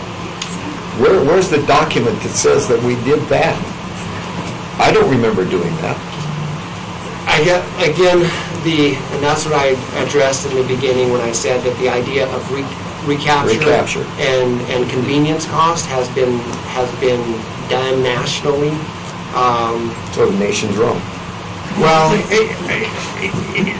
each different departments have those types of activities that take place. And so I think that the authority would have been given through the various presentations. I think there were different discussions. I think that when the clerk first came on, I don't think that was her initial thought process. I think there was communication to her about, hey, this is a good project. I think she then... Well, it started before she came on. You can't, it's the clerk's office. I'm not going to attack her. It's the clerk's office that did this. I've said, I've heard all I need to hear, so I'll shut up, let somebody else. Mr. Safefield. I just have a brief question, and either three of you can answer, but, so, I've heard concerns from our local real estate agents, but I haven't heard anything from our title companies. And when I purchase a house, I pay a fee to the title company for them to do the research on my property to ensure that it's lien-free and everything else. So has there been any feedback from the title companies that's been negative or that's been a part of this frustration? I could answer that. No, I have not. I did speak with the title companies at the beginning because, as you know, this kind of rolled out without any of us being aware, and we didn't get to follow some procedures that I wanted to follow. However, when they did call with concerns about how many researchers they had, and they called and said, what can we do? We made accommodations for that, and talked to the companies to see how many they needed, and so they pay for one subscription, and they can have 3 people using it at the same time. If you only have one, it'll kick you off if another person gets on there. But that was the thing, and I haven't heard anything else from just a few people I've had contact with. Thank you. If I can respond Yeah. to one. What? I did talk to them, Okay. the title companies, and they advised me that she did make some accommodation, but their opinion still is that there shouldn't be any charge on this, because it shouldn't be. If the taxpayers have paid for that, they shouldn't be charging you for that when we're in their office. If this is changed. Right now, they're passing that charge along. Okay, questions? I have a question. I guess, so, as we've talked about setting fees, who sets fees and those things, so if we wanted to change the fees today, we would have to go to Tyler and say we want to change the fees, and they would have to authorize it? Or we couldn't just go make a recommendation and they would change it? I guess I'm confused, because it just seems, I mean, I see why they would set their fees that we cost, that, we pay. And if they were controlling the fees that we were having people pay, you think it would be unified throughout the state and the other people using the same project. So could we make the recommendation, and would they have to follow it, or would we have to go to a certain point? I guess I'm confused. I emailed them. They said they would change the fees, but that there's programming in it that would mean that it would have to be done in the way that they could do it. So it's not like we could change the annual fee today because there's 3 annual subscriptions, so they would have to wait until those subscriptions left. And so I think they have to control it because they control the programming, Okay, not because they want to tell us what to charge. I got you. Other questions? Go ahead. But that being said, is the contract at this point is with the county clerk's office, which is they're running the project, so it would be us making a recommendation to the county clerk's office, who in turn could either choose to follow a recommendation or not. Is that correct, Mr. Leon? Or take on the Or then we project. take on the whole project? There's- Okay, got it, okay. There's other options. I mean, there's options. Right. And those are 2 of them. Okay, thank you. So I've got some questions, if you don't mind. I'm trying to listen carefully. First of all, for our attorney, on our letter that we received, do you feel that you've addressed that letter? I believe with so. everything? I believe so. Certainly if there are additional questions that are in the legal arena, I'd be glad to, if they're presented from public or through you, I'd be glad to answer any of Okay, those. and then one more question is, I think about Thursday, we did receive another letter, and I forwarded on to you. And I believe that letter was written by the vice chair Yes. or vice president of the Realtors Association, representing the Realtors Association. Did you have a chance to look at that letter? I did, and again, they're dealing with the same questions, public record, Wyoming Administrative Procedure Act, and then the letter essentially identifies that they have a different opinion on those two legal areas, but then it goes into the public policy. It ends by saying, legal questions aside, they wanted to discuss the public policy side of the equation, which again is Cindy has an independent public policy thought process, and then the board has public policy options available as well. Very good. Listening to something, our clerk had made the comment that you had met with, in this case, the title company people, and I'm going to presume maybe anybody else that had questions about the program and that, and the fees. And did I hear you correctly say you worked something out with them where they could have more than one person on a fee, is that correct? That is correct. That's correct. So has the Realtors Association approached you about any of that? I had a meeting the other day with the president-elect, but no, I have not. And to talk about negotiating costs or anything? No. Because I'm hearing, correct me if I'm wrong, am I hearing that you have the ability to negotiate costs with those different organizations? Well, it would have to be across the board, it can't be each one, Yeah. but I have the ability, yes, if they wanted to talk about it and see. My stand has been seeing where we are with it. I had nothing to guide me on, here's what the medium is. We looked at all the different counties.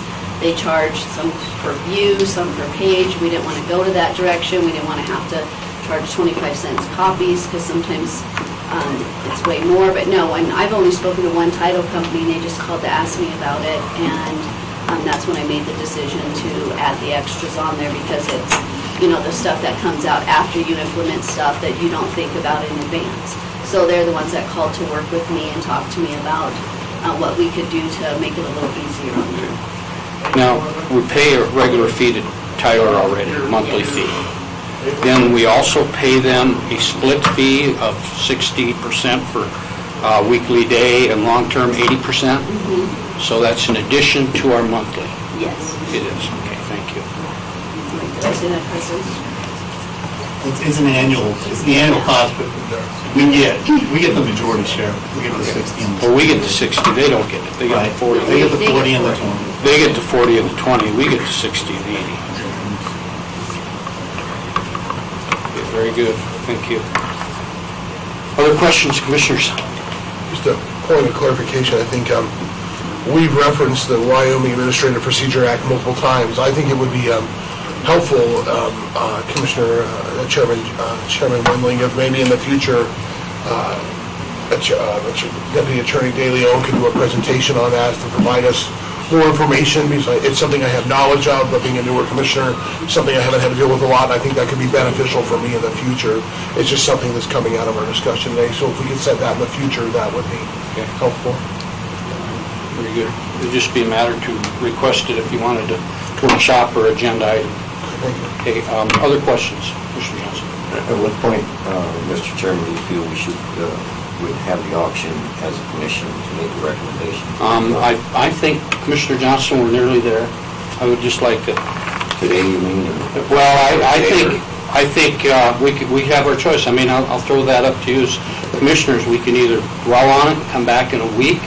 That would give the public an opportunity to go through what they've heard today, and we'd have another public comment period at our next meeting, and then we could go through with recommendations based on what we heard. I would throw this out, though, just listening to it, keep in mind the strength in this for us as commissioners, not when we don't have to deal with, when we're dealing with our elected officials, is we can be part of addressing the recapture, is what I'm hearing, which is the fees. We have recapture fees in all of our departments, license and everything else. My understanding, what I heard today, is we could have recommendation for recapture fees as one area that we could do. Is that correct? You can recommend that the clerk have that discussion with Tyler. Very good. Thank you for clearing that up. Okay, and then I still have some Yeah. things to add. Okay, and then, of course, the other thing I've heard clear is leave, as far as leaving the program with the clerk or commissioners taking it over, that type of thing. There's also, I've heard different things about having the clerk do a workshop to look at fees for negotiation purposes, and those workshops could be with people that are interested. And another one, we could ask the clerk to consider negotiating lower fees with Tyler and that, which we've heard that already. And then the other thing is we can, which I've heard also contribute to the clerk's budget, to either pay the fees or negotiate lower fees. So I think that's just going to be something for us to dwell on and see if there's any other options we'd like to add. With that, I'll open it up to the floor of the commissioners as to what's your pleasure. Oh, Cindy, I'm sorry. Yeah, I didn't get to, okay. Okay, I'm sorry. No, that's okay. That's okay, just making sure this is set. Okay. So we talked a lot about what I was going to talk about, so I'll skip ahead for my notes.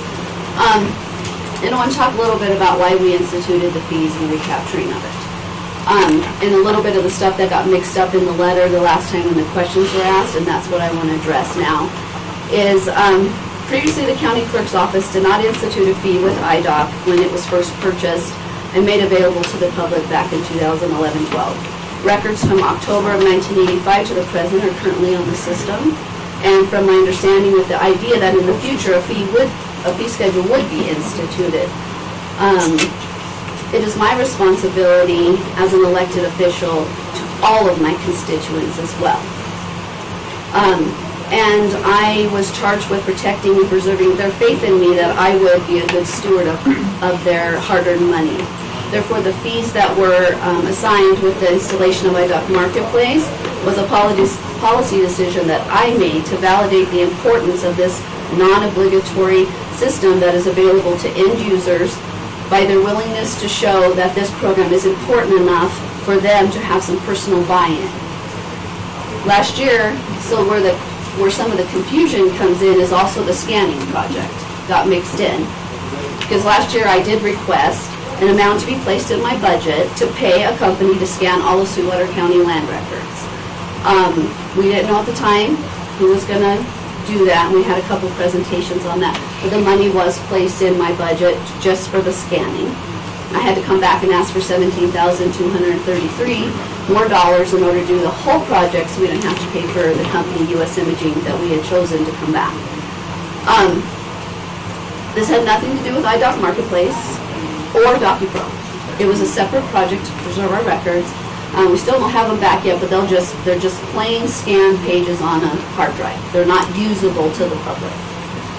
Unless we go ahead with the larger project. While they were here, I had them put the proposal together. What if Sweetwater County had all of their documents online from 1892 to the present? It came with a really big price tag. This project to continue would cost the county upwards of $650,000 to complete. That's a lot of money to me to ask all of the constituents to help pay. The board did get the proposal. I did show that, had them show you so that you would know what the future project could look like. And if the proposal was accepted, it would lock in the pricing. It wasn't a contract to complete the project. You could say, nope, I could ask for it in my budget, and you can say, nope, every single year, and the project would not move forward. It would have to be in my budget.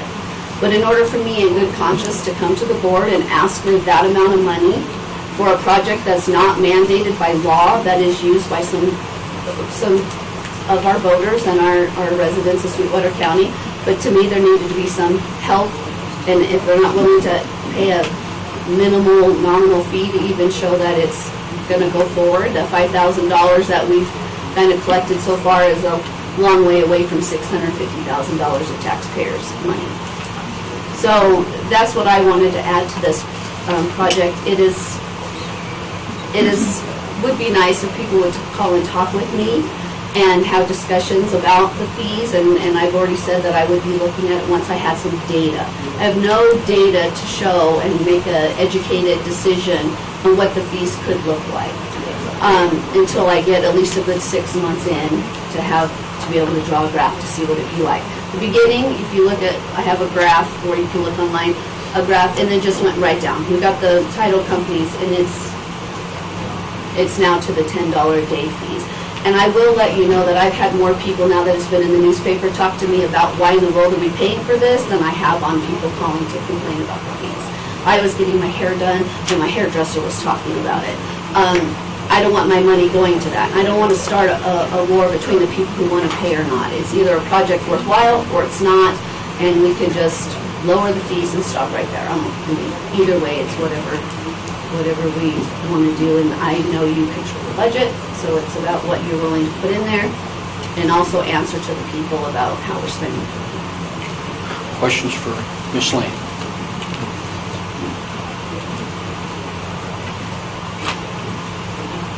Comment?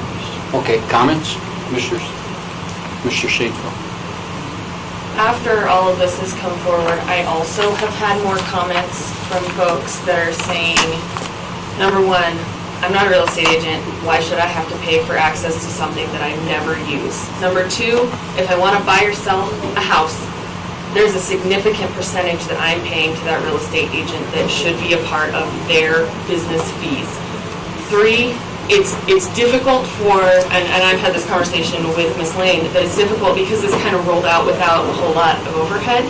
But at the same time, I think that that's something that we really need to take a step back and look at what the majority of our citizens' needs are, and what we really are looking at taxpayers' money. I mean, I think that preserving the documents is one thing, but providing a service to a very select group of individuals that are already getting paid fees in their processes is something we really need to take a hard look at. And I would request, Chairman, that we at least allow one, 2-week period here in between this meeting and the next one to get some more public feedback. I know there's some people that said they were going to watch this portion of the meeting today, and I would like to think about some of the things that were presented and, think about what we can do to best move forward for the public. Thank you, Commissioner Shanefield. Commissioners, comment? Thoughts about letting it sit for 2 weeks? I don't think time's of the essence. No, I don't either. I mean, that's just mine, I should let you guys. Okay, go along for 2 weeks. Commissioner Smith? Sounds good. Get some public comment next time. Yep. I prefer to have the 2 weeks in this case, just to let folks have public comment, but also give myself a chance to do a little more due diligence and some research and prepare to make a decision and go from that point, so. I agree. So with that, Ms. Lane, anything else to add? No, thank you for your time. Mr. Knight? Mr. DeLeon? Okay, I'd like to thank all three of you for your work you've done, and I'll look forward probably to seeing a few of you in 2 weeks. All right? Thank you very much.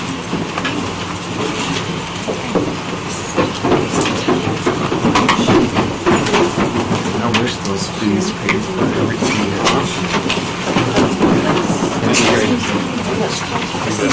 Yeah, let me get, let the crowd leave so we don't have any disturbance.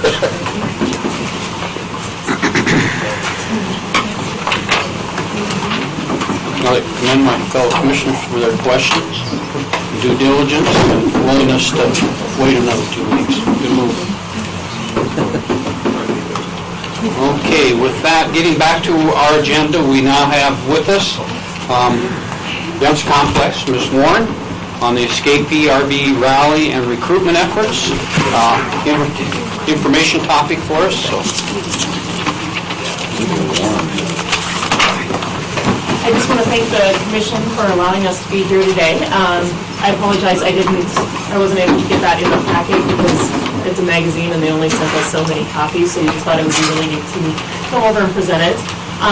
The first little copy was from the FMCA magazine, and it actually pertained to the Tiffin rally that we hosted last year.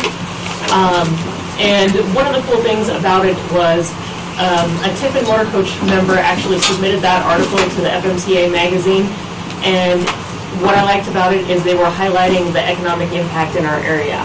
Oftentimes we hear that these groups, we know that these groups, use restaurants, go out to eat, or do shopping, they experience other things. But this was from the repair side. They reached out to Cummins locally.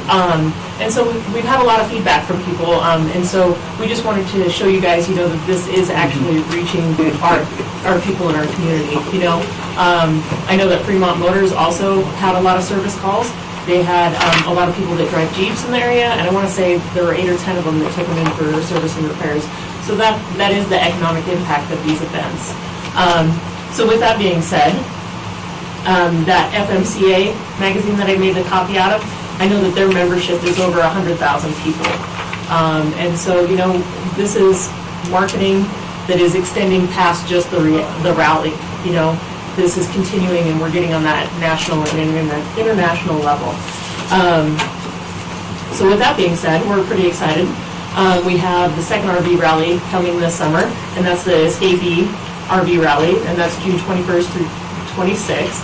And that is the magazine that I handed out to you. It's got a really great write-up about Sweetwater County, some of the tourist activities that you can do in the area, and the good news is that was mailed to over 30,000 people, plus they have the online edition.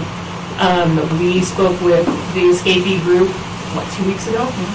And they were really excited because they had to ask us, how many RVs can we bring?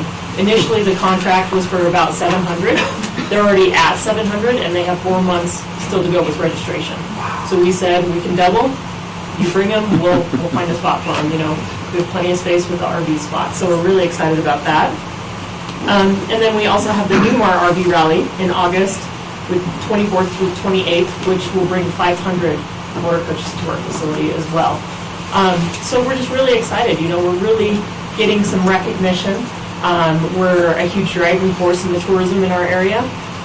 And, you know, it is affecting all of the businesses, you know, whether it's Cummins, Taco Time, McDonald's, we really are impacting our area, and we're excited about that, so.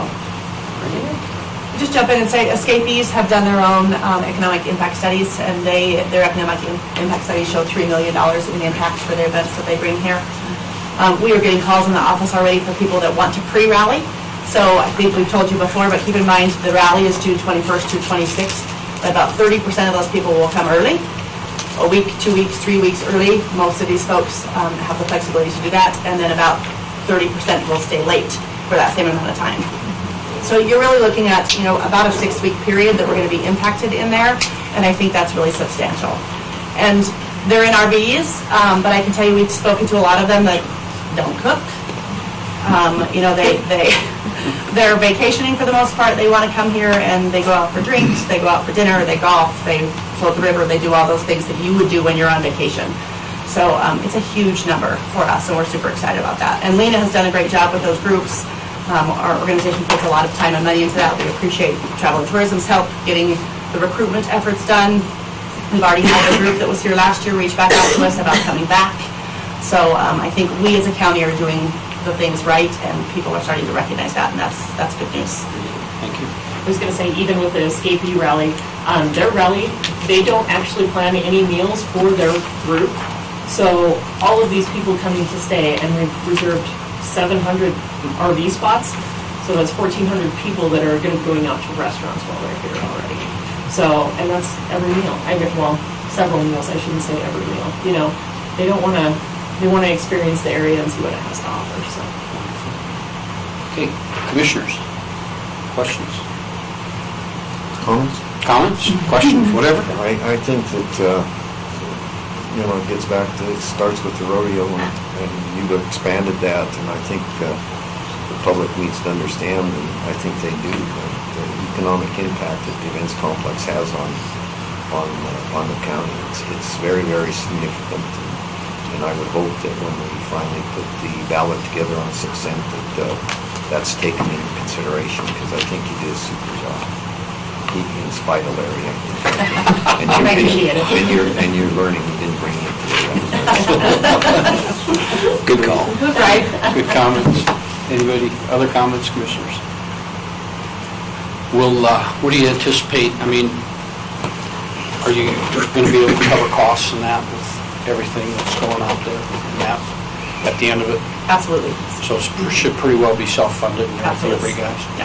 That's great. And we're bookending both of those events. It's a crazy summer. You guys know how things work out there. So we have Sweetwater Speedway has a big event that weekend before, so people will come in early and enjoy Sweetwater Speedway. And we have a huge team opening that we've just solicited that goes on the weekend after. So as these folks are moving out on that Friday, the team workers will be moving in. So it's sort of like dominoes out there, but somehow it's all working, and we're just going to keep plugging along, but we should be good. Well, we appreciate what you guys do out there. Sincerely, we do. Keep up the good work. I can only spin off what the One others other question, the stands, you know, the horse racing, what's the status, the upgrade of those stands? We are working with Plan 1, so we're waiting to get some additional costs back. The cost of rehabbing those grandstands ended up being a little bit more expensive than was expected. Actually, they didn't even come back with any costs. They just said these were built in the 70s. There's some structural issues if we start moving things around. So they have recommended maybe doing something a little different and abandoning the restrooms or concession underneath the grandstands, making that storage, and doing some exterior buildings that would be cheaper than the renovation project. So we're just waiting to hear back with some final numbers, but Plan 1 is working on that locally. Good. Thank you. Thank you. Other comments? No? Thank you very much. Appreciate it. Thanks for being here. Thank you. Okay.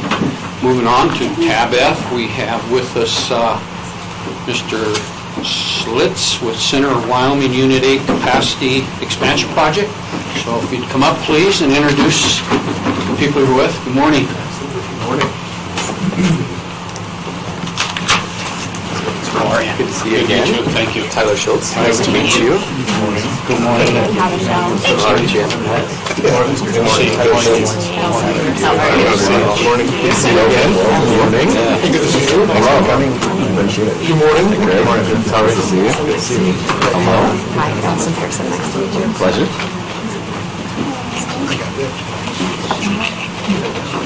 Okay, welcome. Go ahead, Tyler, if you'd like to introduce the people that are with you, please. Yes, absolutely. With me today, I've got Allison from Bar Engineering. She's been working with Jenner on this project, Unit 8 expansion project. And then Megan, legal counsel, and Craig Rude, everybody probably knows him. Met him once. Met him once or twice. So I don't know if you guys have the handout or not. We did have a PowerPoint slideshow I think that we sent in. Essentially wanted to bring forward the new Jenner's project, expansion project, and go over a little bit of the details and give you guys an opportunity to have some input and also introduce, next week we're going to have a info session on Tuesday night over in Rock Springs, in the patio room at the Holiday Inn. So I guess to start with, this is a large project. We're looking at a 1.1 million ton capacity increase, which is about a 2 million ton increase of our ore production underground. So this being a large project that encompasses the front half of the process, which is the calcining as well as the drying. We're building an entirely new unit, much like our Unit 6, which was built in the late 90s. So since it's also such a large project, we are increasing our rail capacity, which will help us with shipping. And we are also putting a new stockpile and a new ore shaft in so we can extract the ore out of the ground. So very, very large project, all-encompassing, start to finish. It's going to be also tied to our current units, which we have sitting out there, our current refinery units. So we'll be able to run them more often with less downtime due to lack of the ore, liquor, whatever. So that's kind of the project in a nutshell. It is a large enough project. We're estimating $426 million right now that it did hit industrial siting. And so we've enlisted Bar Engineering to help us with the industrial siting application, and that's why we're having the meeting also today. But we've done a traffic study and a socioeconomic study, and we've got the results back from both of those. And I think the financial results for the last 4 slides of the presentation there. So if you want to dig into those, there's a little bit more information on the local impact. There's also 3 slides in there as to the permitting that we're going through. We are a Title V facility for air permitting with the state DEQ, and so we're working on that. We've done all the modeling for that and are about to submit it. We've worked with Fish and Wildlife Service. We've worked with Game and Fish. It's on BLM land. The entirety of the project is on BLM land, so they have been notified, and we've submitted applications to them. We're working with the county. We've contacted them to update all of the county stuff and water quality. We don't have the final design yet on the building. We've got the basic engineering design package back, but once the final engineering design comes back with all of the piping and whatnot, we'll be able to submit to drinking water for the state. So that will be probably midsummer, I would guess, early to midsummer. So lots of moving parts and pieces as far as a permitting perspective is concerned, but also from an employee perspective, this is going to be close to a 2-year project from start to finish with the construction of the rail loop and to mine shaft and whatnot. So it'll have quite a long period of influence on the county as well as the cities, and we're expecting a peak employees being brought in about 560 people.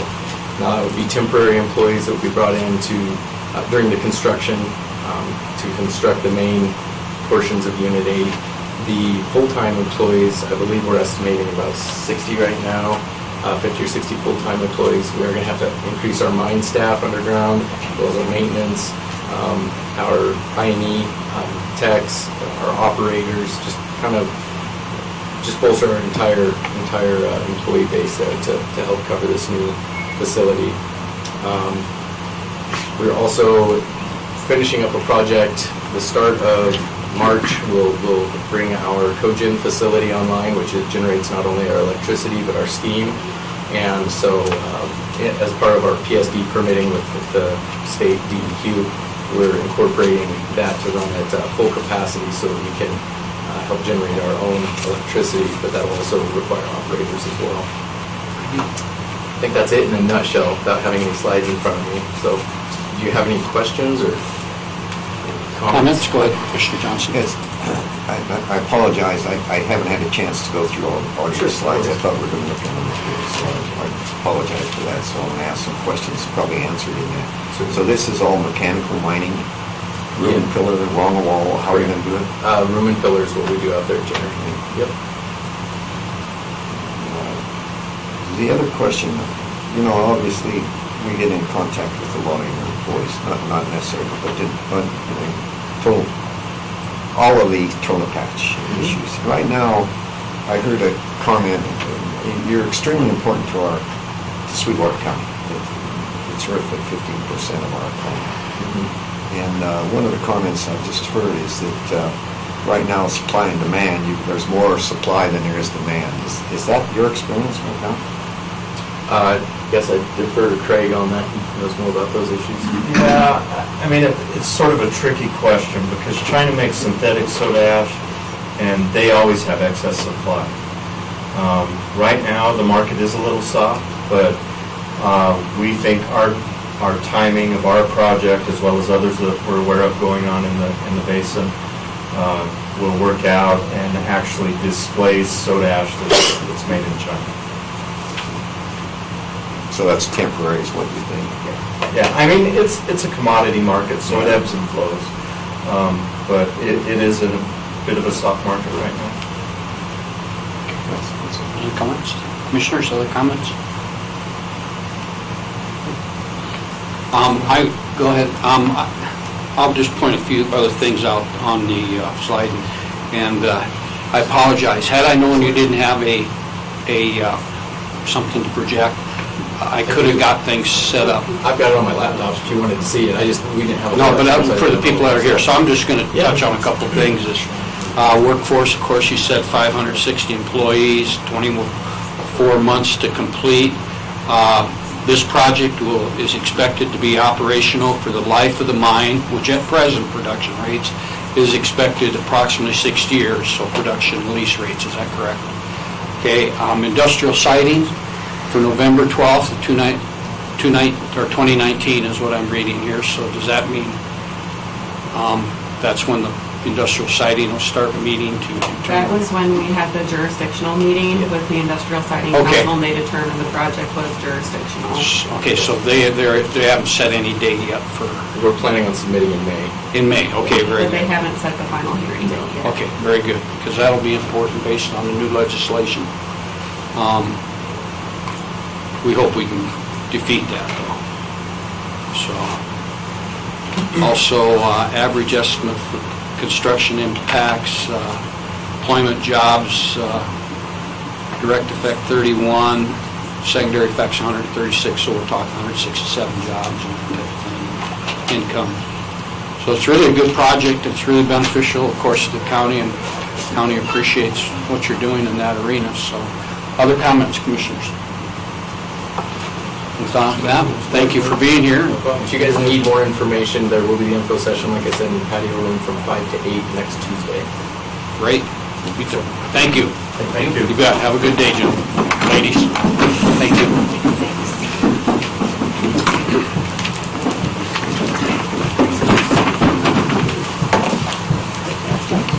Okay, moving on. Our next item is Sweetwater County Travel and Tourism. Dr. Janessa Banks. Good morning. I should have a red bag. Yes. Not yet.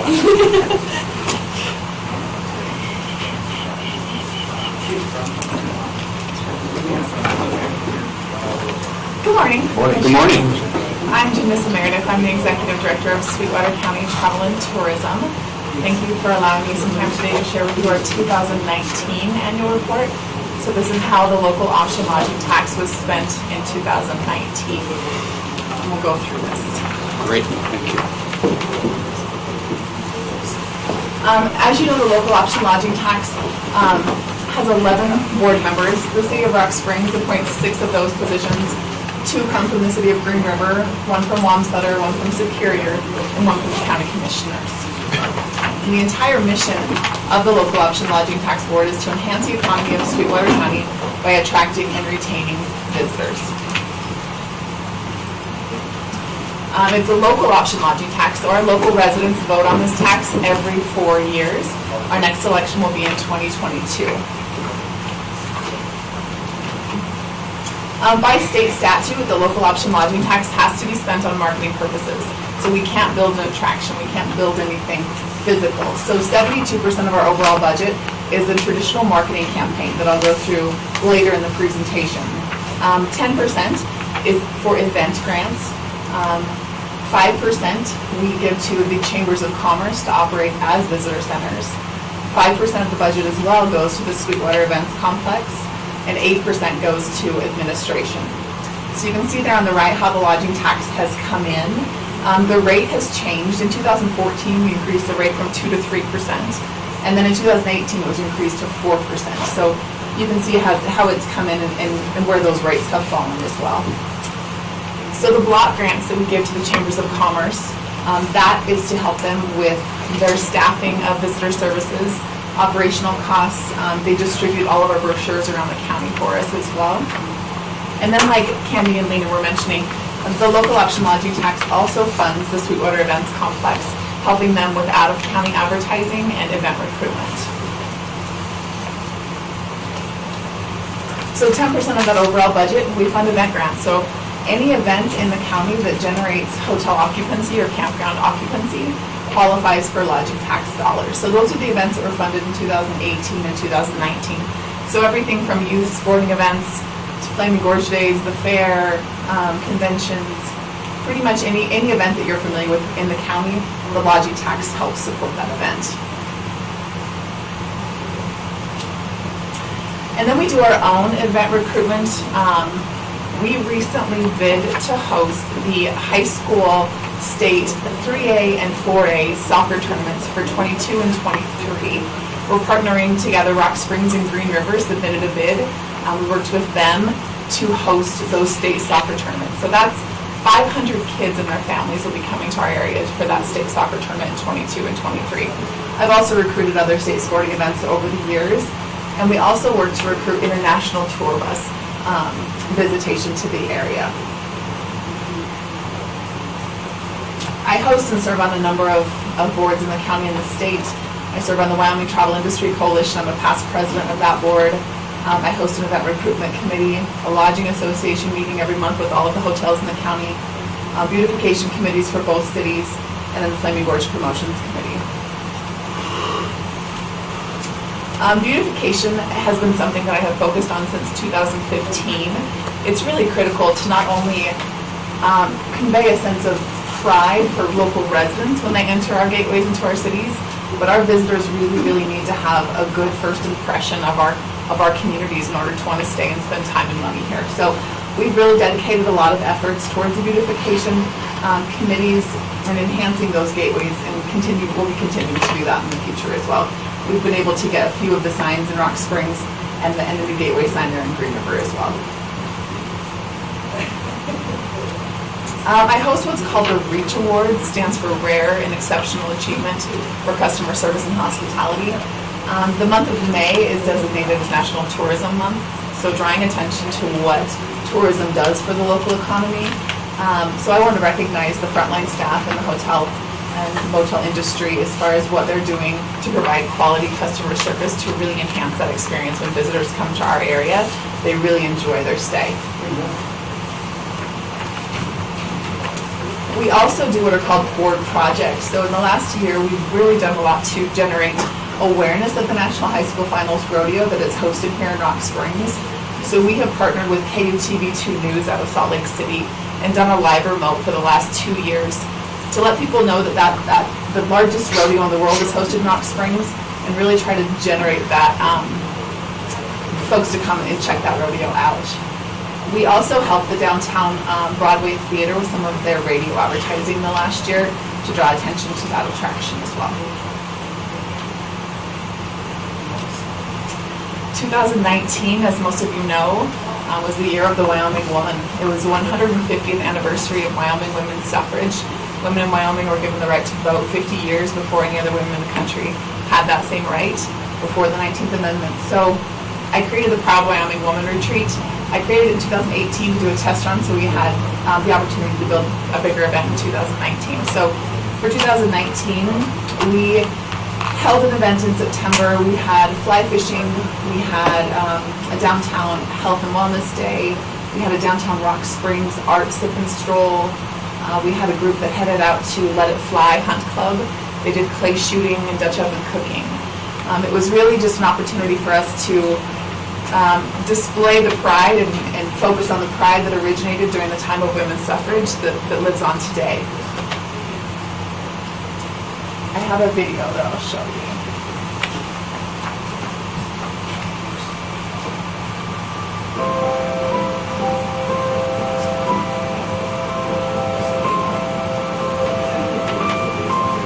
I wanted to create a retreat that reflected the pride that originated during the time of women's suffrage in 1869 that lives on today.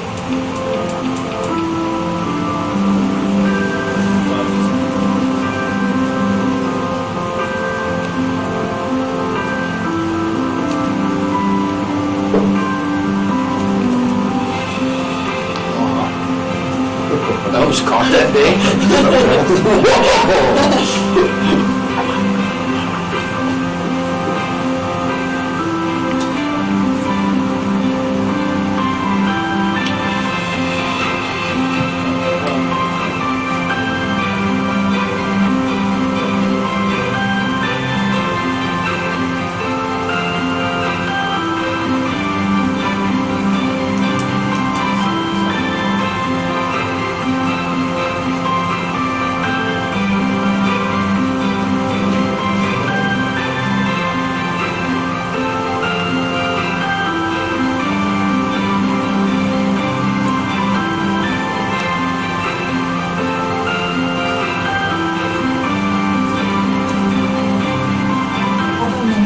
proudly fit the stereotype of a woman of Wyoming, being able to change a tire, catch a fish, ride a horse, hunt big game, and tell stories around a campfire.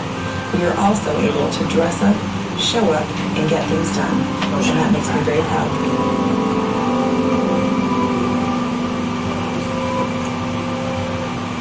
Nice. Well done. Well done. Well done. Thank you. We had a lot of local support for it. We actually generated a great amount of media coverage nationally for that event. It was featured in the New York Times. It was featured in the Smithsonian Magazine. A lot of great coverage associated with that event. I knew the anniversary was coming, and I wanted Southwest Wyoming to be included in that coverage, so I created the event to showcase what we have in our area. This next slide goes over in detail that the majority of our budget is spent on a marketing campaign. These are the efforts that we are implementing with that marketing campaign. We sent out almost 27,000 travel guides in 2019, so that's this piece that you have in your bag as well. We just reprinted this in October, so it's fresh off the press. New itineraries in there, updated amenities. It's really a beautiful piece. If you hadn't had time to look through it, it's really impressive. So almost 27,000 of those were mailed out last year. We have a database of over 60,000 people who receive our monthly e-newsletter. So every month we're speaking to 60,000 people about what's happening in this area, local attractions, seasonal attractions, events that are happening. So a really large audience that has opted in to receive those emails, which is really impressive. There's a number of other items on there, but the creative is the most exciting part of it. A lot of times locals don't see our creative development because we're targeting outside of the area to generate that visitation to Sweetwater County. So we have custom emails, digital banners, billboards, our travel guide, our videos I'll show you in a second. But yeah, we have print, digital, out of home, every aspect. A lot more digital than we've ever had before, but a wide array. This video is our 2-minute video On our website at tourwyoming.com, we have 30-second clips and 15-second clips as well, featuring different specialties around the area as far as history, dining, mountain biking, but this is a 2-minute video that really encompasses all of it.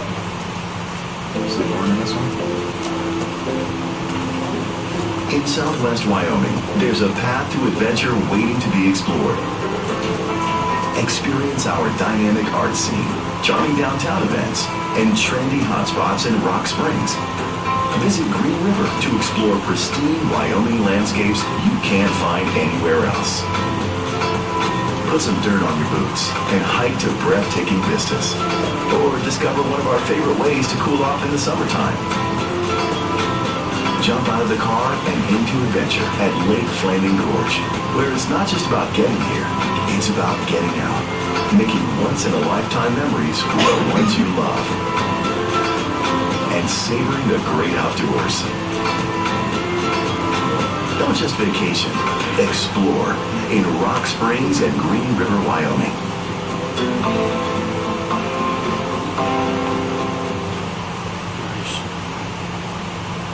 Doesn't that make you proud? Yeah. Every time I watch it, I'm No. like, just love it. So every year after all of our advertising is deployed in the spring to generate that summer visitation, in the fall we do what's called a conversion study. So we want to make sure that we're advertising in an effective way that's really generating visitation and doing what it's supposed to do. Who's that fisherman down there on the left? It's Dave Hanks. He hasn't left us yet. I still keep him in. Well, and Matt and Darcy and their family, we have a lot of local talent. Very, Yes, very you do. talented locals. I appreciate their help immensely.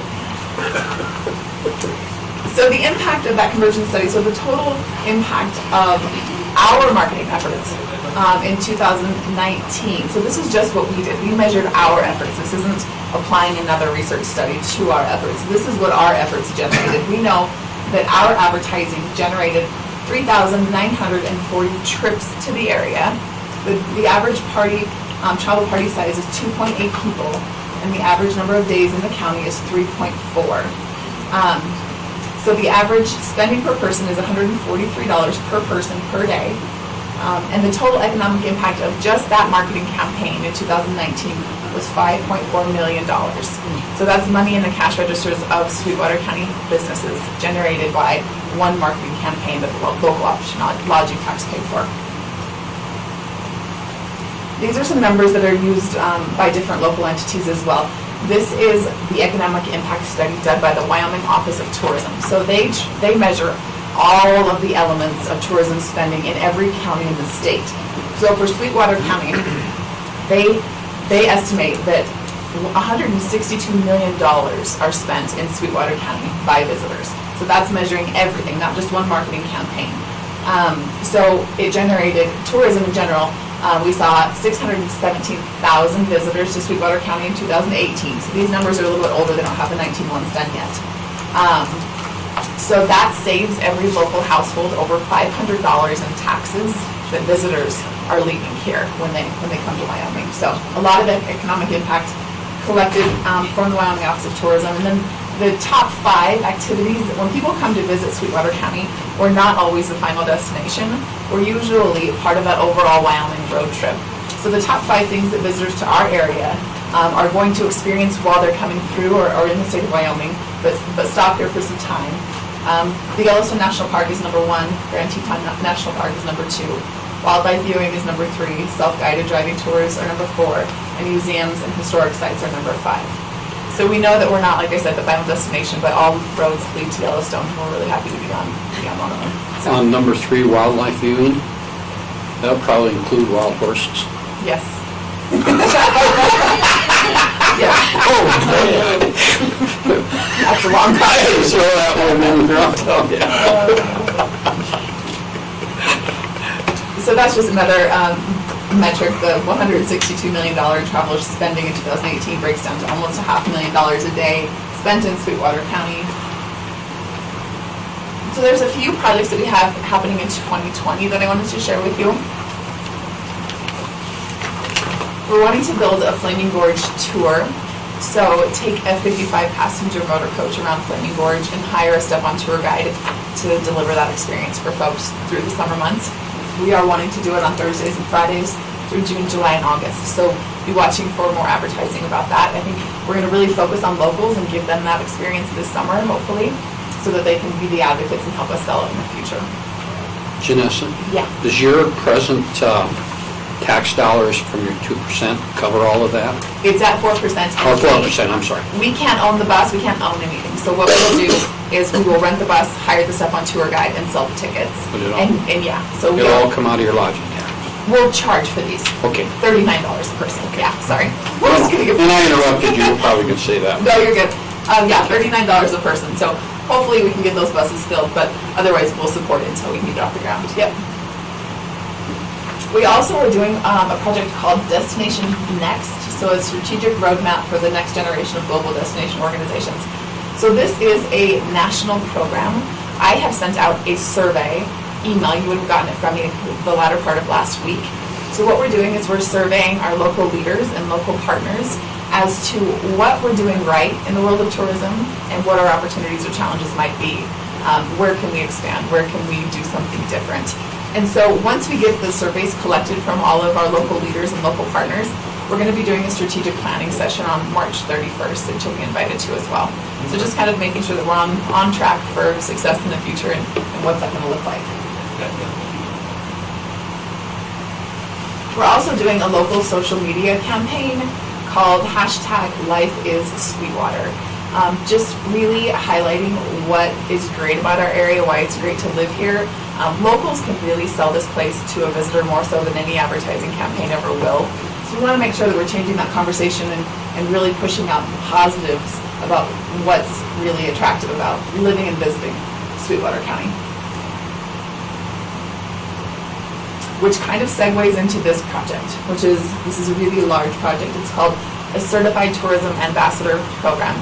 So we are going to start in September. We're building the program out right now, but it will be a customer service training program to where the frontline staff and local residents can take this customer service training program. So we're all speaking from the same voice about why this area is great. I have been approached a lot by industry with their challenges of recruiting workforce to this area. And they come to interview and they have a bad experience with somebody who could be a potential coworker in the future. Oh, it's windy here, or whatever those conversations might be.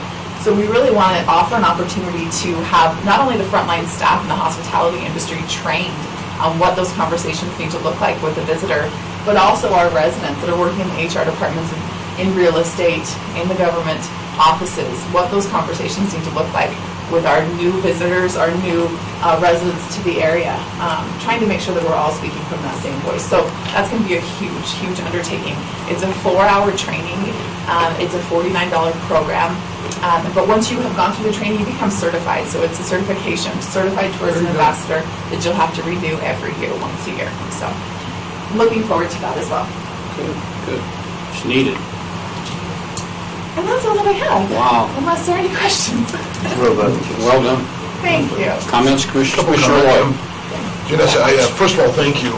I can tell you, I think there's a great benefit to what you do in the grant program. At least 4 or 5 of those I wrote, I think, in there. But with great work, and I really think as we would talk about diversification and long-term planning, the city of Rock Springs about 10, 12 years ago did a study about how we diversify our economy.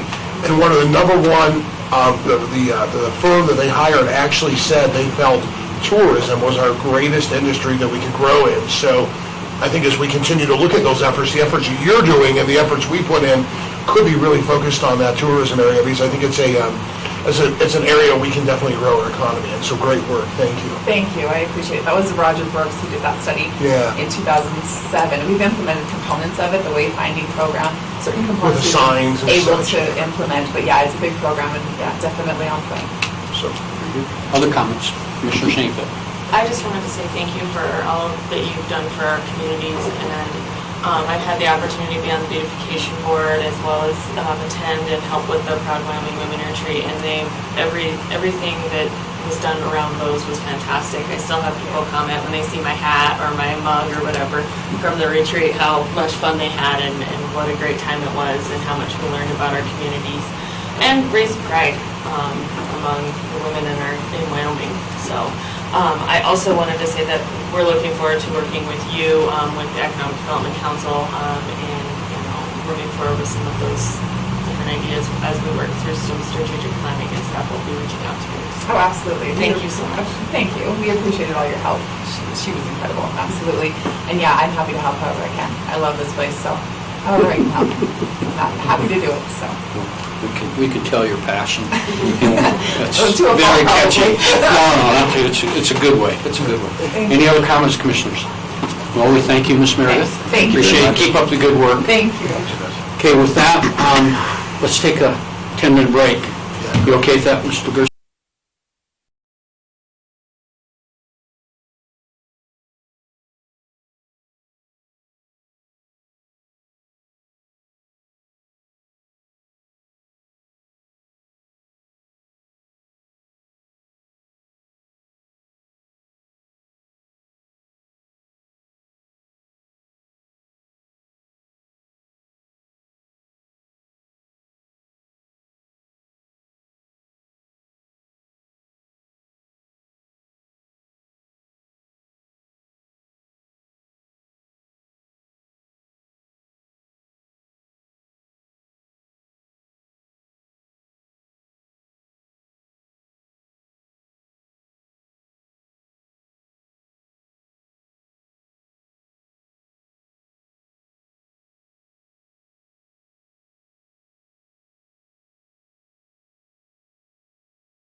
meeting, and the next topic up is tab H, I believe, request approval to restaff vacant position in Road and Bridge Department, Mr. Legursky, and HR.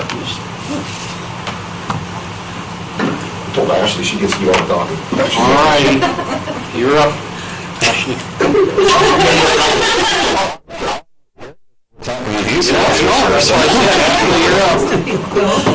All right, so we are requesting to restaff a position in the road and bridge department of the mechanic. This person retired this month, and so we're looking to restaff that. And he's our heavy equipment, he's our heavy mechanic 1 and 2 over the road bridge department. All righty, Nothing else, we're looking at the cost sheet, hopefully we'll get somebody that slips in right the same thing. He had family or dependent plus him insurance, we're hoping for the same thing. Okay, very good. Commissioners? Budget position, no increase. Budget position, no increase. Slam dunk. Slam dunk. Okay, Commissioners, your pleasure. Make motion to approve the request from Public Works to replace a vacant position, which is due to retirement, is a mechanic. That's what you're after? Okay, we've got a And motion. authorize the chairman to sign said document. We've got a motion to approve and restaff the vacant position at Road and Bridge, mechanic position, and authorize chairman to sign. Your second. Second. Oh my gosh, second by Commissioner Smith. You're reading lips. All right, any further discussion? All those in favor signify by saying aye. Aye. Opposed, same sign, motion carries. I believe you're up again. So we are requesting to restaff the building maintenance worker. We're looking at restaffing John McDermott's position because he took an early retirement back in November. And so we're just trying to make sure that everybody has the proper bill. This is in the facilities, right? In facilities. Okay. He was one of our HVAC technicians that did a lot of work on HVAC. Commissioners, questions? That's the one retiring, that's your HVAC guy?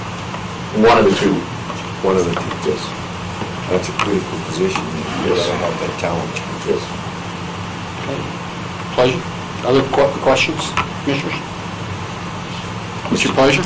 Again, I make a motion to approve the request for a facilities, in the facilities department for a building maintenance worker as requested, and authorize the chairman to sign. Okay, got a motion and a second by Commissioner Shanefield. I know it. Got a point. I'm ready to try. You can have the next one. Maybe. Discussion? No discussion, all in favor, signify by saying aye. Aye. Motion carries.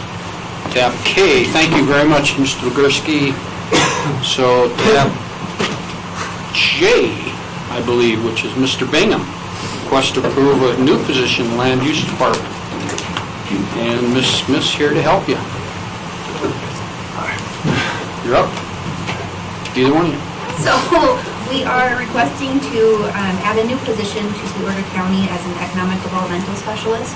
This position will be in conjunction to the three parties signing the MOU between the City of Green River, City of Rock Springs, and the county here. All right, questions, Commissioners? What is the breakdown of the cost of this? Is that 1/3, 1/3, 1/3? Yes.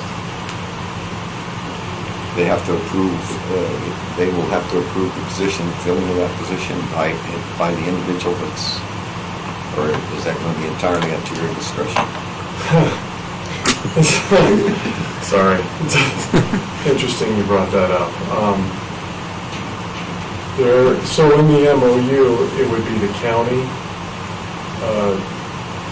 directing that responsibility. Yeah, Green River has brought up concerns that they want to be consulted, and that was not in the MOU that you signed.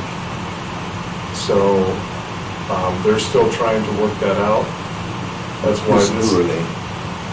Just Green River? Green River, yes, not Rock Springs. Rock Springs, as far as I know, they haven't communicated to me whether or not that is an issue, but it is on their agenda to sign. It is not on Green River's agenda tonight to sign.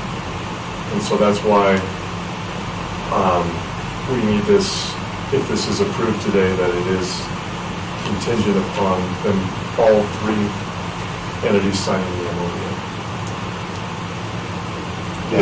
Does that answer your question? That's answer first. And the status, this position will be at will? I would like that in the motion also, that this is an at-will position, and that it's dependent upon the entities signing the MOU. The other two entities. Yes. All right. Commissioner Shanefield? I have spoken with the city administrator, with the city of Green River, and it's kind of a timing thing, I think, at this point in time, and that he wanted to have their attorney double check and make sure that everything was right. I spoke to him about the HR implications of having an outside entity have any real, I mean, obviously we can consult them and, you know, and ask for their input, but have any real input on a county position is not feasible HR-wise. And so I did have that discussion. They are reviewing it. Mr. Clevenger was out of town at the end of last week and hasn't gotten back with their attorney. So I think that their attorney is going to be getting with John as soon as they get done re-reviewing it. So I don't think that there's really going to be any concern. It's just a kind of a timing thing. So. Other questions, commissioners? Okay, with that, I'll recommend a motion to approve with understanding that the MOU is approved by the other two entities as well as it's an at-will position. Does that take care of what you were talking about, Commissioner Johnson? So moved. So moved by Commissioner Shanefield. I'd second and authorize the chairman to sign. And it's been seconded by Commissioner Smith and authorized for the chairman to sign. Discussion. All in favor, signify by saying aye. Aye. Opposed, same sign, motion carries. No. No, I vote no. Oh, I'm sorry, I didn't hear you, I apologize. It's still, Okay. This has sweet implications, and I just can't go wrong. No. Okay, so the motion carries with a 4-1 vote. Please let the record show that Commissioner Johnson voted against it. Okay? That's all I ask. All right, you got it. I'm sorry I didn't hear that, Commissioner. Okay, up next, tab K, Mr. Bornasian and Ms. Smith. And what we're looking at is approval of staff seasonal firefighter positions. Morning, Mike. Good morning. Again.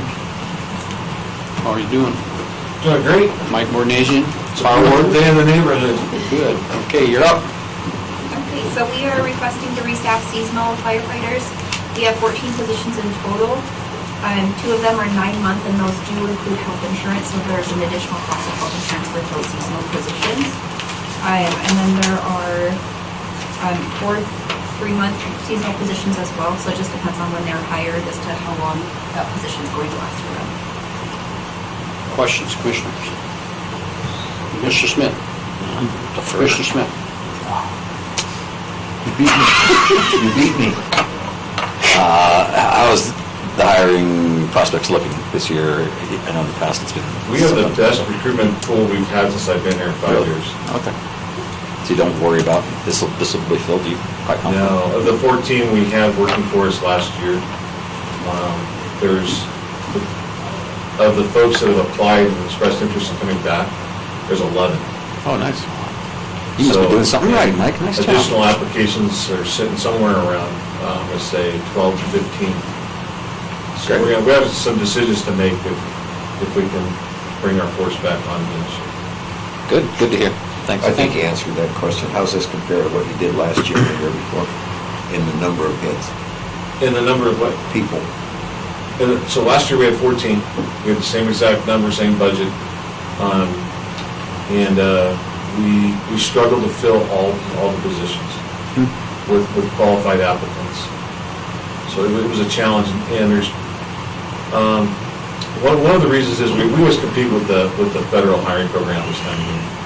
So going forward, my hope is that next year we can come and have this conversation around November, December.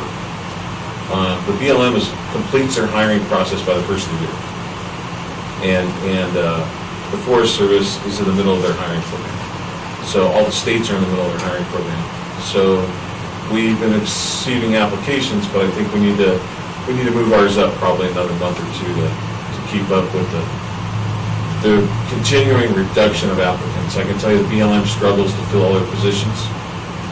Many of the federal agencies struggle. Contractors can never fill all their available positions. The numbers are just slowly, gradually decreasing each and every year in the workforce. Hard work. No. Go ahead, Mr. Johnson. And I think you're on the record as saying that some of this work will be on the tops of Little Mountain and Wine Mountain, or Little Mountain, Pine Mountain for clearing and deadfall when these people aren't fighting fires?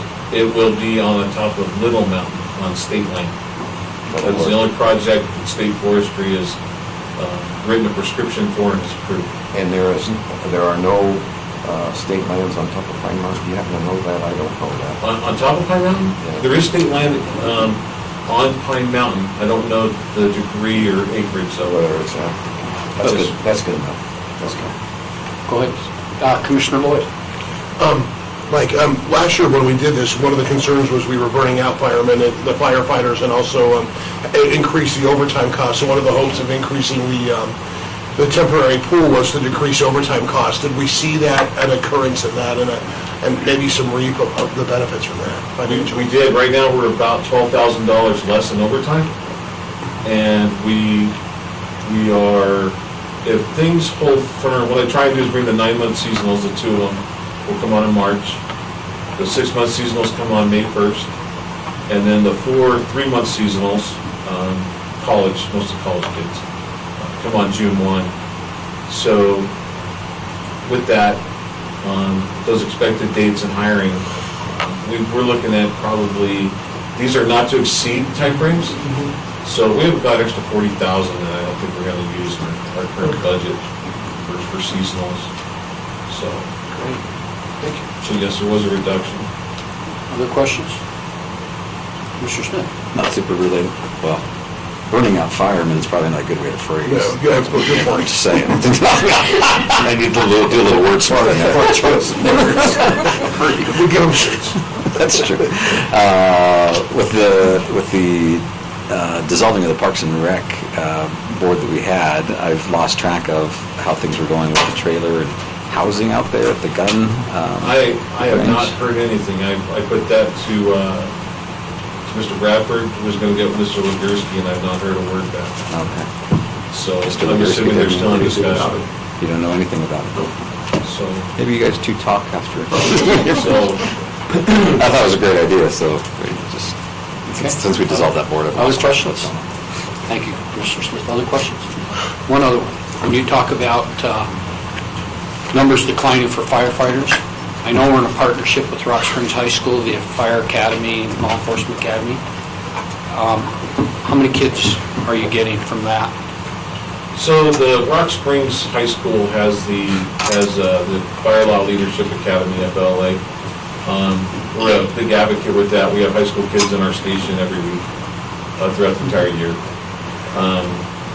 We generally are seeing about 2 or 3 applicants that are wanting to go into specifically wildland fire at this time with us. A lot of those kids are really interested in the law side of things, or a different avenue of public service other than fire. So we try to do our best to persuade them. So give them the opportunity to come work for the summer, even if they want to go into another career field. So we're unique in that way. We can provide that summer work program and give them some experience in public service. Good, thank you. Okay, commissioners, no more questions? Your pleasure. Oops. Commissioners. Mr. Chairman, I move that we approve the seasonal wildland firefighter positions as presented and authorize the chairman to sign. Okay, got a motion, is there a second? Second. Second by Commissioner Lloyd. Discussion? No? All in favor signify by saying aye. Aye. Opposed, same sign. Motion carries. And thank you, Mike. Thank you, Mike. Appreciate it. Have a great day. You too. Appreciate what you do. Up next is the request to approve restaff a vacant position at the detention center. Mr. Sheriff Grossnickel, welcome. Good morning. Good morning. All right, we're up. So we are requesting to restaff a position in the detention center of the detention officer. It should be entry level. The only thing that's probably going to vary would be the health insurance cost, but we don't foresee that really moving a whole lot. Okay, questions? Sheriff, commissioners? Budgeted position, just replace it. Unfortunately, it's 2 steps forward, 1 step back. There you go. Do you get one recruited away from you? Well, we should have, by the end of March, the study that's being done, and I think that could be beneficial to look at, and beneficial for you guys and the employees. So. And if that is how that's take this over there. Okay, any other questions? Commissioners, your pleasure. I make a motion to approve the request for a detention officer by the Sheriff's Department and authorize the chairman to sign said document. Got a motion by Commissioner Johnson. Is there a second? I'll second. Second by Commissioner Shanefield. Discussion. No discussion? All in favor signify by saying aye. Aye. Opposed, same sign. Motion carries. Congratulations. Thanks for being here. Thank you. You bet. Be safe. Thank you. Thank you. Sure. Okay, next up will be tab M, which is approval of the Sweetwater County Emergency Operation Plan. Ms. Roderick, welcome. Thank you. Good morning.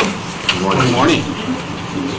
Today I'm here to get your acceptance of our Sweetwater County Emergency Operation Plan. This plan is reviewed annually at our local emergency planning committee. And when you make several changes or when it's been quite a time since we had our received your signatures, I come here and present it to you again. The major changes that have been made since the last time I was here, which was in 2015, was simple things like our address, a few of the people we send the plan to, and we did add in a flow chart of how to receive disaster assistance. Other than that, it's basically the same plan. I come to you guys first as for my most important ones to get the signatures from, because then after I get approval from you, of course, then it will go on to the City of Green River, City of Rock Springs, Granger, Superior, Wamsutter, Bear Oil, all of the other entities will get their chance to sign off on it. The Emergency Operation Plan is the umbrella over many other annexes and checklists that we have for many different things that can go wrong in our county, and hopefully they don't. We're lucky we're in a fairly safe area, but we do always have to have plans for, things like floods or hazardous material spills, or how to deal with those individuals who are what we call our UC population, unable to self-evacuate. We have a shelter plan, communication, many things. So there's quite a few that are actually annexes that are under us. Any questions? Questions, commissioners? Okay, that's good. No questions, commissioners. What's your pleasure? Mr. Chairman, I move that we approve the Sweetwater County Emergency Operations Plan as presented. Okay, we have a motion by Commissioner Smith to approve the Emergency Operation Plan as presented. Is there a second? Second. Second by Commissioner Johnson. Discussion. All in favor signify by saying aye. Aye. Opposed, same sign. Motion carries. Thank you. Thank Thank you, Judy. Thanks for what you do. Appreciate it very much.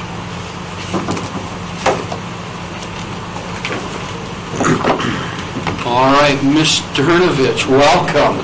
Good morning. Thank you for being here. You're up. Approval. Commissioners, I'm here today to have approval of our union wireless contract.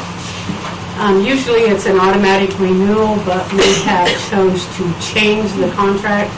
The previous contract that just expired was a 2-year contract that automatically renewed based on discounted prices on phones. The problem with that contract, as we seen it, was if we entered into the contract now for 2 years, and a month from now, I got one of you a phone from there, that phone went for 2 years starting the day we get the phone. So in our opinion, we were being double contracted. And we went, no, that's not going to work. So I asked them to provide some other options for the county, and they provided us with this month-to-month contract. It'll be in force for 2 years, and then at the end of 2 years, if we needed to continue, we'll come back and have you sign that again. However, just to let the board know, we're slowly transferring phones from Union to Verizon for a few reasons. One, we don't have to sign a contract with Verizon. We get free upgrades every year on phones. Most of the time we can get phones for free. Sometimes it's at a very discounted rate, a very, very low discounted rate. And the service seems to be about sixes. I mean, the coverage is not here nor there. We do have, currently we have 36 lines on the union contract right now, as it is, and those will expire throughout the next year. So that's why we chose the month-to-month contract. And I just need the approval, and fortunately, and it has been reviewed by. It has been, okay, good, thank you. Questions, commissioners? Commissioner Smith? How many lines do you have with Verizon or total, either way? About 200. Oh, wow. Thank you. Okay, other questions? No more questions? Commissioners, your pleasure. Mr. Chairman, I move that we approve the union wireless contract as presented by Ms. Durnovich and authorize the chair to sign. Okay, we have a motion. Do we have a second? I'll second that. Second by Commissioner Shanefield. Any discussion? All those in favor signify by saying aye. Aye. Opposed, same sign. Motion carries. Thank you. Thank you, Marty. Appreciate it. Thank you. All right, very up next is tab O, presentation of print advertising for 2020. Ms. McMichael? Hi, how are you? Good, hi. Good, and you're representing the Rock Springs Rocket Miner? Yes, sir. All right, you're up, kiddo. Excuse my lack of public speaking. So in the past, the commissioner and the county have participated in some of these additions that we do for special sections this year, rather than coming to Sally all the time, then coming in here every time I have a special section. I've just got all these flyers together for you to present them at one time. You can choose to do all of them. You can choose to do partial. A lot of these you have done in the past. First of all is our progress edition. We have usually in the past done a full page with you guys. There have been pictures of you, and also with the courts, law enforcement, attorneys, and public defender. That one will be released on March 14th. The next two that come up are the adventure guide and the chamber map. This would be new to the county to participate in. However, with the adventure guide, we would like to push the list of county parks, shooting ranges, etc., in order to bring more tourism in here, and also to give locals a sense of idea of things to do within the county, because I mean, I was 17 years old once saying there's nothing to do in this town, and there is. I mean, I sat here for Janessa's presentation, and it kind of goes along with that. With your chamber map, we would like to push on, I've looked the last 2 weeks at your reservation portals for the county parks. I would like to push that onto our locals and to people visiting from other counties for celebrations.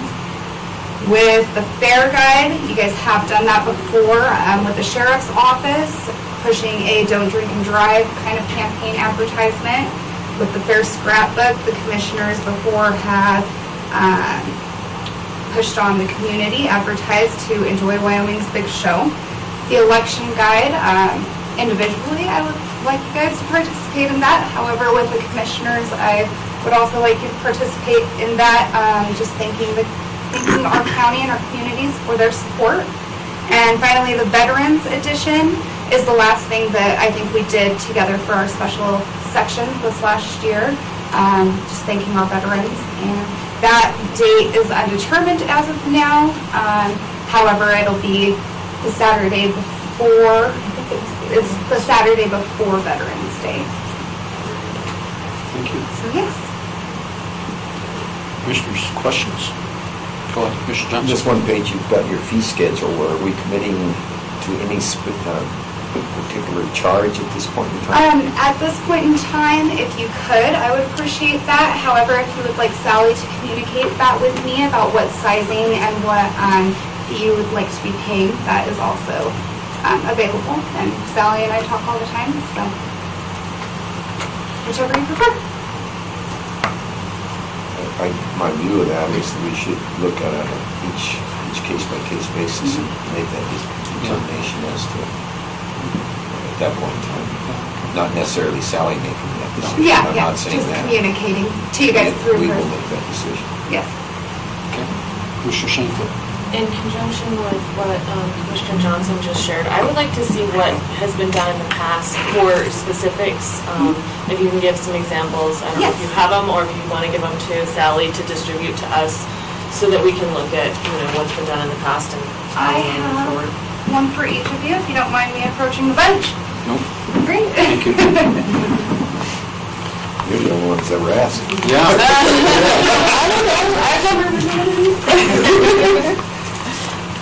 Go. Thank you.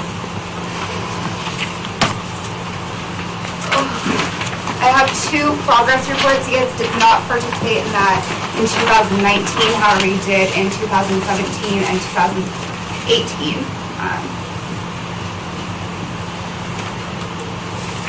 The sheriff's one is for the fair guide, and then the county commissioner's one was for the fair scrapbook. And then I included the veterans guide as well from last year.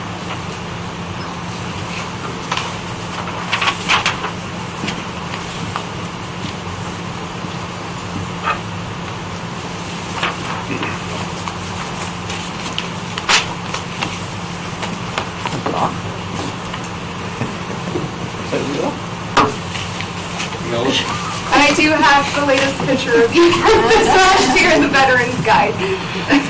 Classic rock band to perform? That looks like you.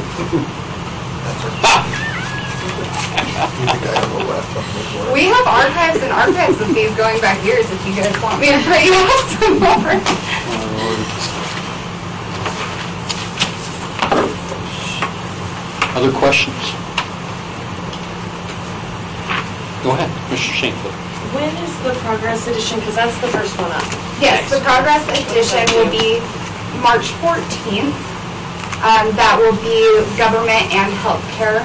So we will have the city, both cities, and then also, obviously, the hospitals. Other questions? Mr. Lloyd, anything? Right now, I'm marinating. Who's going to be responsible for setting these up? I mean, These now come in full color. In the past, they have been in black and white, but I set them up with our design team, and then I pass them off, usually just communicating through you guys with Sally for approval. okay, so then probably the question before that would be is who's responsible to get the information, let's say, using the progress edition like this one? Who would be responsible for providing this information to you? The commissioner's office. Commissioners all have jobs. Well, Yeah, what whoever we've- you what we've determine. done with that is we've assigned that to various staff. Okay. And I don't see any reason not to do that again. Well, you know, let me throw something out. I wish Gary were here. But I remember a while back, and I don't know if the other commissioners, but we hired a law enforcement individual that was doing PR for law enforcement. And I might have misunderstood, but for some reason I thought that person could do work for the county as well. When we hired that position, do you recall? Well, the sheriff had that position. Right. How we utilized that, I don't recall that we utilized. I don't really, it. okay. I think Gary's the one that has done it in the past. But it's one I think that we can pass around.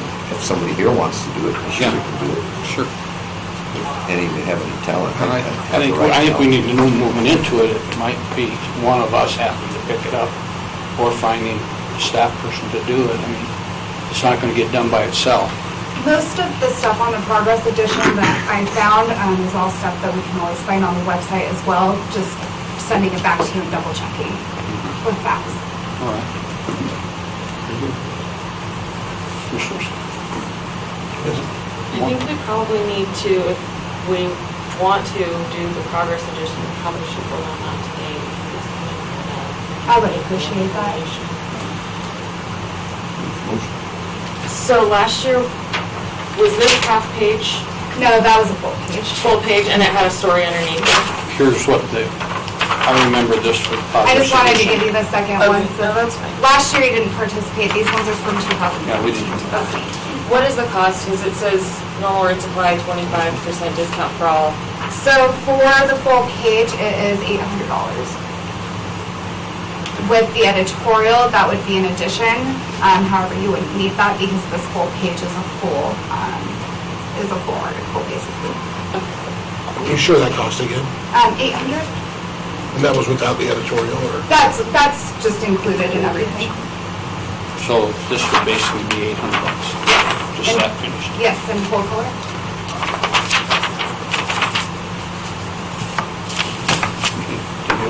Go ahead, Commissioner Smith. Why didn't we participate last year? I'm not sure. I did not. Neither of us worked there at that point in time. I worked here, but I don't remember. I don't remember anybody asking. I don't either. I don't remember this coming No, up. I don't remember anybody coming Well, forward. I'm not gonna go to that. Atta girl, good job, Chelsea. Whatever. So I'm hearing half a page for Progress Edition. I'd like to make a motion that we participate in a half-page Progress Edition for 2020. The cost of, The half page, sorry, is $450. Yeah, the amount of. And where would that come out of the budget? We have it in. Yeah, we got it. In advertising, yeah. Second motion. Okay, got a motion by Commissioner Shanefield, got a second by Commissioner Johnson for half a page for the Progress Edition. Discussion. Just one thing I wanted to get out before we got into motion would be, I think also in the future, it'd be, and I know this is kind of a Roy thing, but I think we should also look at what some of our other, our non-traditional media could also do in some of those progresses, just because of the reach and the volume we can get out in a larger amount volume in the future. Very good. And I was going to ask, on a half a page, that would, does that include any editorial or anything? It's going to pass. Yes. Okay, very good. And I think following up on that, we need to have appropriate pictures and layout of that approved by us, at least one of us, the chair or whoever. Okay, very good. We got a motion, we got a second for half a page, $450. Any other discussion? All those in favor signify by saying aye. Aye. Opposed, same sign, motion carries. So, and then take a look at your dates of these other ones and plan plenty far ahead. Get on the agenda, come to us. Please, would you agree, Commissioners? Sure. Okay. Okay. All right, thank you. Good job. Good seeing you. Thank you. Good job for your first time. Yeah. And I can't believe a Rock Springs High School kid wouldn't have anything to do when they're 17 years old. I don't know, you were my principal. Well, I know. That's why I asked it, because I was the one spending money, spending Mondays chasing everything down. I know. Well, I know. Let's not go there. All right, thank you. Thank you, Doc. Thank you, have a good day.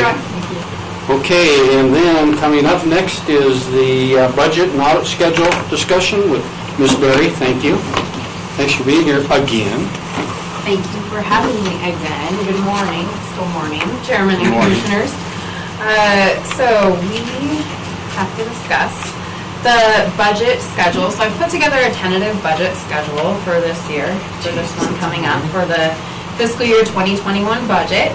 And I followed the suggestion from the commission at the last meeting to move up the beginning part of it by 2 weeks so we can fit in one additional budget workshop following a commissioner meeting.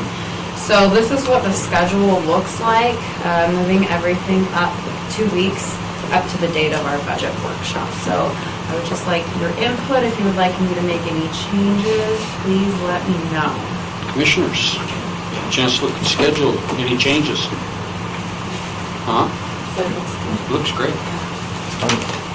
I got, well, I'll wait. Anything? Commissioner Lloyd? You know, from what I read in preparation for the meeting, no questions at this point. Okay. I do have one request. Okay. And that is on the May 5th budget. That Tuesday, I will be out of town. Okay. So if we could approve that workshop, maybe to the week earlier, 21st. We could do that. The only concern I have is we'll be doing the filing with the, I'll be doing the filing at that time, so you won't have a whole lot of time to look at the information. All right, very good. If we do move that, we can always, we don't have to have the workshops following a commissioner meeting. We can have them at any time. So if you would just like to reschedule the date and have it on a different day, I am 100% open to that. We can do it any day of the week. Let me read it one more time. Conduct budget workshop on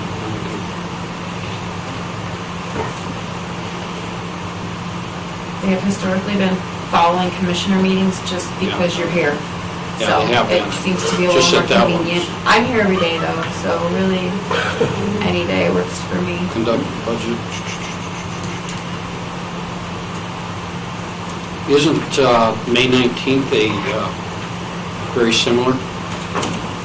So May 19th and June 1st are very similar. That's when you're gonna actually be meeting with, I broke it down into two, because before we had them all together. I broke it down into the Tuesday on the May 19th, that is when you'll be meeting with the elected officials, departments, and component units that you've selected to meet with. And then Tuesday, June 2nd would be when you're meeting with the outside agencies. And I broke it down between, I put all of the elected officials, departments, and component units on that 1 week just because historically that's about 50-50. So that's why I've done that. But we can change whatever No, you would like. let's not change it. The May 5th is just when you're going to decide who you're going to meet with. So I think that's, we're going to be flexible when we get closer to that. Why don't we just approve it? Wait till we get closer? Wait, yeah, like, approve it as it is, and if we have a problem, we'll work around it. All right, sounds good. okay, yeah, and we can change that date if you want, or We've always been or you can flexible always with give that. your input Yeah, to I know. me, to the commissioners, We if get- we do decide to move forward with it on that date and you're not present. Okay, we'll wait till it gets So- closer. So I will put a question mark by that date, and I will follow up with when you would like to do that. When we get closer, I've got an idea. Okay, all right. Questions, commissioners, any other questions to it?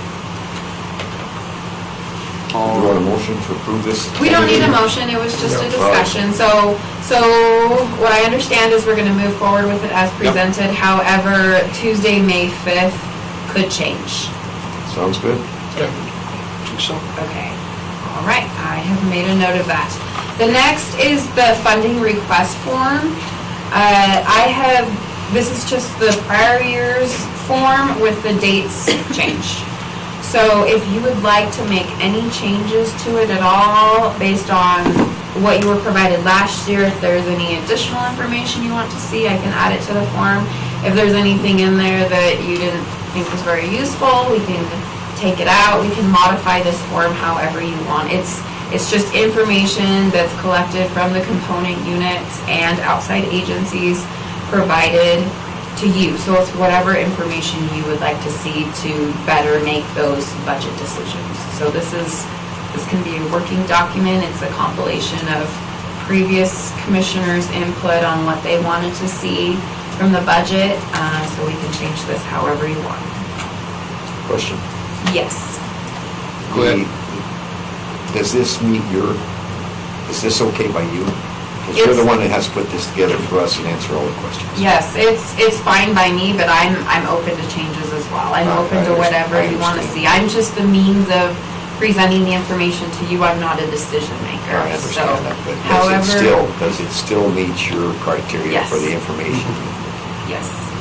And generally, I'm able to answer your questions from this form, from the information they provided if they filled it out Make sure you can answer the correctly. questions because they're not going to be here. You are. Some of them will be here. On occasion. Okay, other questions? Like, see, I do. Bonnie's happy, I'm happy. Okay. I'm going to slip something in there. Okay. Historically, is there anything on here that shows historical, like 2-3 years of their cash carryover and the cash reserves?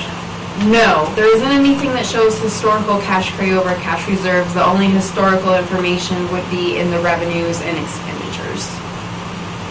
But we can certainly add that if something you would like to add.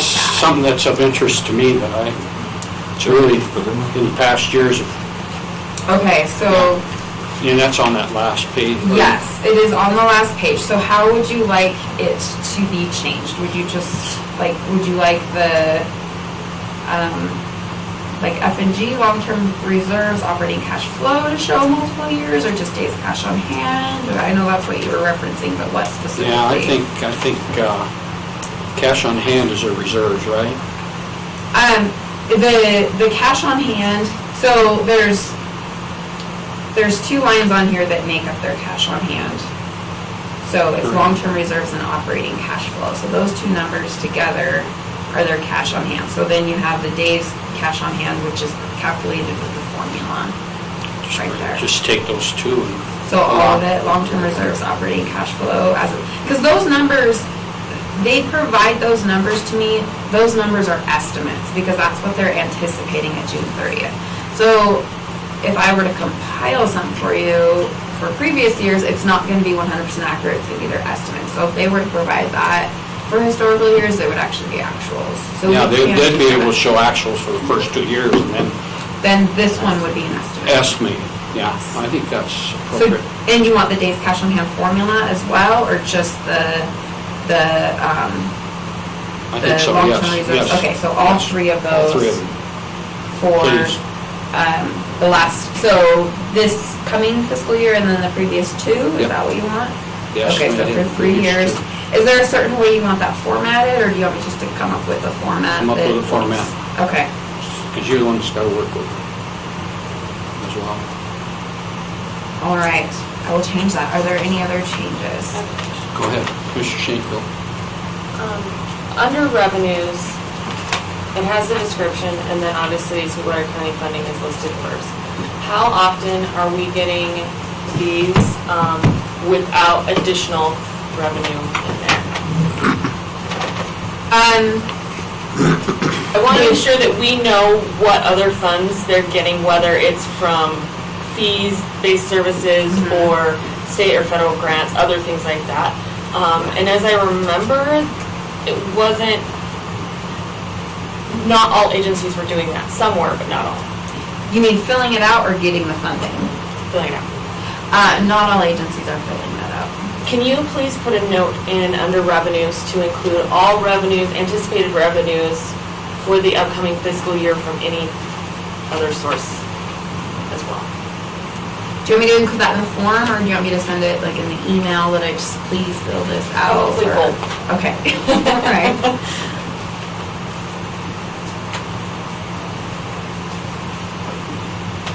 Yeah, I've seen a lot of it where they just fill out part of it, so, okay. Other questions or desires, Commissioners?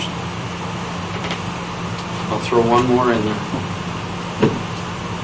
We know we're coming into a year where we're having a possibility through our valuations, some declining revenue. Yes.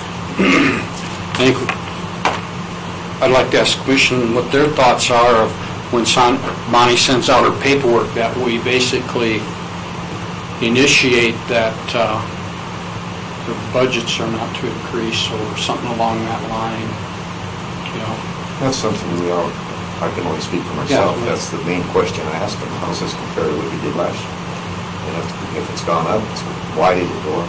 Okay, so That's a very key question, but whether it's gonna be in the form, I don't know. okay. They can't. I can send it in my email. I email out the form, and in the body of the email, I can include any comments that you wish for me to pass on.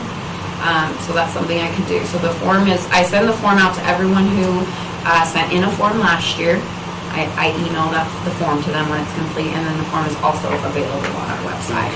So if there's any messages you would like me to pass along, I would be happy to email it Well, out to everyone. that question's a key question, in my opinion. Somehow we need to know what they got last year, what they're requesting this year, and why is there a difference? And that will be in the information I provide to you on May All right.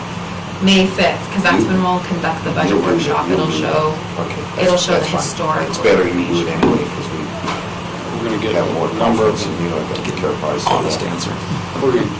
we could get a number of inflated budgets, Yeah. and which means in turn, I think it really needs to be a focus on a as-needed budget or a budget need basis versus want or wish. And I also want to ask this question is, as we move into the budget process, first of all, are we legally allowed to look at them? I use the hospital as an example, and we did it today. We approved vouchers for maintenance. We said, here's some money, it's purely for maintenance. And they bring in the vouchers, and we approve them. My question becomes, can we begin to start looking at these agencies or whatever component units that we fund, some of them, not all of them, but, because some of them we have to by statute, but basically say, hey, here's how we expect our money to be spent. Do we want to get into the weeds that much or not? Well, isn't that the budget? We look at their line items as to what they're budgeting. We do look at that. I think it's got to be available to us, and it has been in the past. Can we legally look at somebody and say, we want our dollars we're giving you for your outside agency or component use to be spent here, not over here? If you did that, that would have to be part of the contract, which the attorney's office prepares, and they can specify that. As far as the budget goes, they present what their needs are, and a dollar amount is determined. From that dollar amount being determined, it doesn't necessarily limit them specifically to what they present. It limits them to the entity and that line item in the budget. It's just a line. Sounds like we could do it, but we'd have to rework the contract. It would have, I think it would have to go through the contract. I don't think that's something that if you budget for it, it could be included in the budget. I think it would have to go through the contract. It's food for thought. If you're finished with that, then I guess I'm that's done. it. Okay. Well, I was just going to add on to that and saying, I think that we let people run their agencies, whatever, and if we have concerns, then we can start digging a little bit more. But if we start specifying what things go to, then maybe, I'm not the one that runs that organization, and so if I say, you can only use it for this, and then they have this expense come up or this expense come up, just as a normal part of business, and so it might could really hamstring them. Might be getting into the weeds too much. If we have concerns, let's dig, for sure. But if we don't have concerns, I think we've got good people doing good jobs. Let's let them do their jobs, and if we have questions about the way it's going, then let's look into it. Okay, Commissioner Johnson. I agree with you 100%. I think that hinges on us being micromanagers of that. I agree. See that. Just wanted to ask a question. Very good. Other questions? We're good with it? It's good. I think it looks great. So is there any information you want me to pass on when I send out the form? Just tell them revenues are less. Revenues are down, and request right now, accordingly? Well, right now, we, based on the treasurer, granted on what he shared with us, $2 million. $2 million. Okay.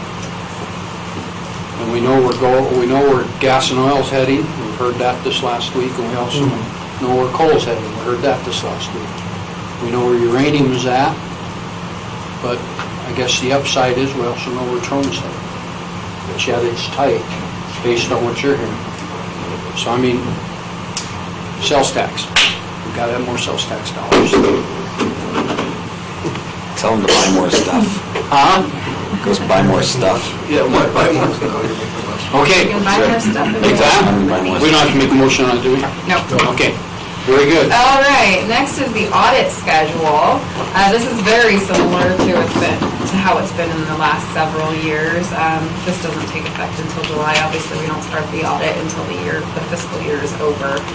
So this is just for your review, and if you have any questions, concerns, comments, anything you'd like to change, just let me know. I do send this to the auditors pretty soon, just so they can start planning their staffing. Any questions, concerns, comments, changes? No, the only thing is, go ahead, Commissioners, questions based on what was presented? What have we paid in the past? Is this an increase similar to?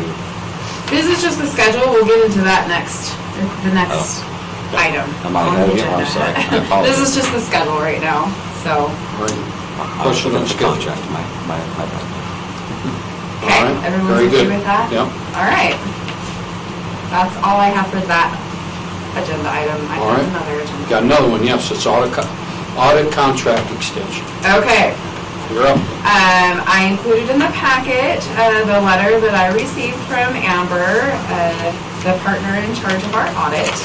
It is the audit extension, and as requested, she prepared it for 3 years.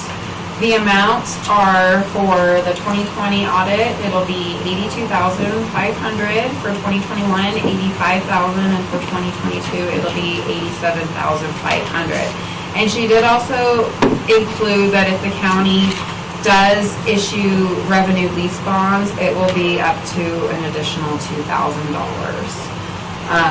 for the additional work involved in that. So those are the amounts, and I assume there would be questions on the cost and how it relates to previous years. This is actually a decrease from last year. She gave us a 5% fee reduction for this coming year compared to last year. And she said it's really more like a 10% fee reduction, because usually their prices go about 5% per year to cover their costs. So last year, for this last audit, it was $86,500, and then this time it's going to be $82,500, so that is a small decrease. So just the past 3 years, it's been $86,500, $84,000, $81,500. She just like us, or what? Why'd they do that? That never happens. Because we asked for a frequent audit discount. Or if we got the punch card, we got the number. Because I'm so wonderful and I don't doubt that. Giving Christina a run for her money. Nice job. No, our audit has improved significantly. I don't really have a way to go back and look and see how much we've paid in the past, because we don't have the AS400 anymore, and that was the old system that we don't have access to anymore, that was not working for our needs. But our audit fees, I believe, were over $120,000 in the past. Just shocking, I think all this has gone so much better, and it's because, I hate to say this, it's because of Bonnie, I know it, that was an issue that we've always had, and it's gone away since Bonnie's been here. It's been a much smoother process. It's taken many, many, many years to become a much smoother process, but. And that was reflected in the fees, because they were doing more than they should have had to do with Bonnie's doing it. So I'm fully on board with what they're saying. Fees are reasonable. Other questions? The $2,000 in addition, under their prices, in the event the county issues lease revenue bonds and requires additional assistance for proper accounting treatment footnotes, so there's extra charges and fees. If we do the lease revenue bonds. If you do lease revenue bonds, are there any other extra fees we gotta be worried about, or is that the only one? That's the only one. I just mentioned that to her and asked her how much it would cost, how much it would cost, because I was curious. I knew it would add to the fees, doing that additional work. We've never done lease revenue bonds since I've been here. The county's never issued them, so I didn't know I didn't know how much it would cost. I didn't know if it'd be a couple thousand or 10,000 or how much it would be for that. So I did ask her how much that would I cost. appreciate you asking, because, we need to know that, Commissioner. I make a motion that we approve the fee schedule as presented and authorize the chairman to sign said document with MHP. Got a motion by Commissioner Johnson to approve and authorize the chairman to sign. Is there a second? Second. Second by Commissioner Lloyd. Any more discussion? All in favor signify by saying aye. Aye. Opposed, same sign. Motion carries. Thank you. Thank you. You bet. Appreciate it, Bonnie, very much. Okay, with that, we go to other on our agenda. Anything anybody wishes to add, non-action or something to talk about? We've got strategic planning on for next meeting and Six Penny. Thought about today, we moved through things, we were well ahead of our schedule when it came to county concerns, and we waited. Would there be an advantage to moving citizens' concerns ahead of, right underneath when we do after we do our bills, so as people don't have to wait and go to work? I think it's a reasonable thought. Should we try it once? Okay, next meeting, if that's okay, we'll put that in there and we'll see how it works. Now, if anybody has a better thought, please bring it up and let's take a look at it. With that, executive session, John? I think there was. Yeah, based on what, Employee. yeah, we have one request for executive session for employee. Anybody else? Okay, with that, I'll entertain a motion to go into executive session for employee. So moved. Got a motion by Commissioner Smith, is there a second? Second by Commissioner Shanefield, all in favor, signify by saying aye. Aye, opposed, same sign. I don't know if there'll be any action taken afterwards. You're certainly willing, if you want to, can hang around and wait till we come back in. All right, thank you.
We'll come out of executive session with no action needed to be taken with regard to employee issues. With that, I'll entertain a motion to adjourn.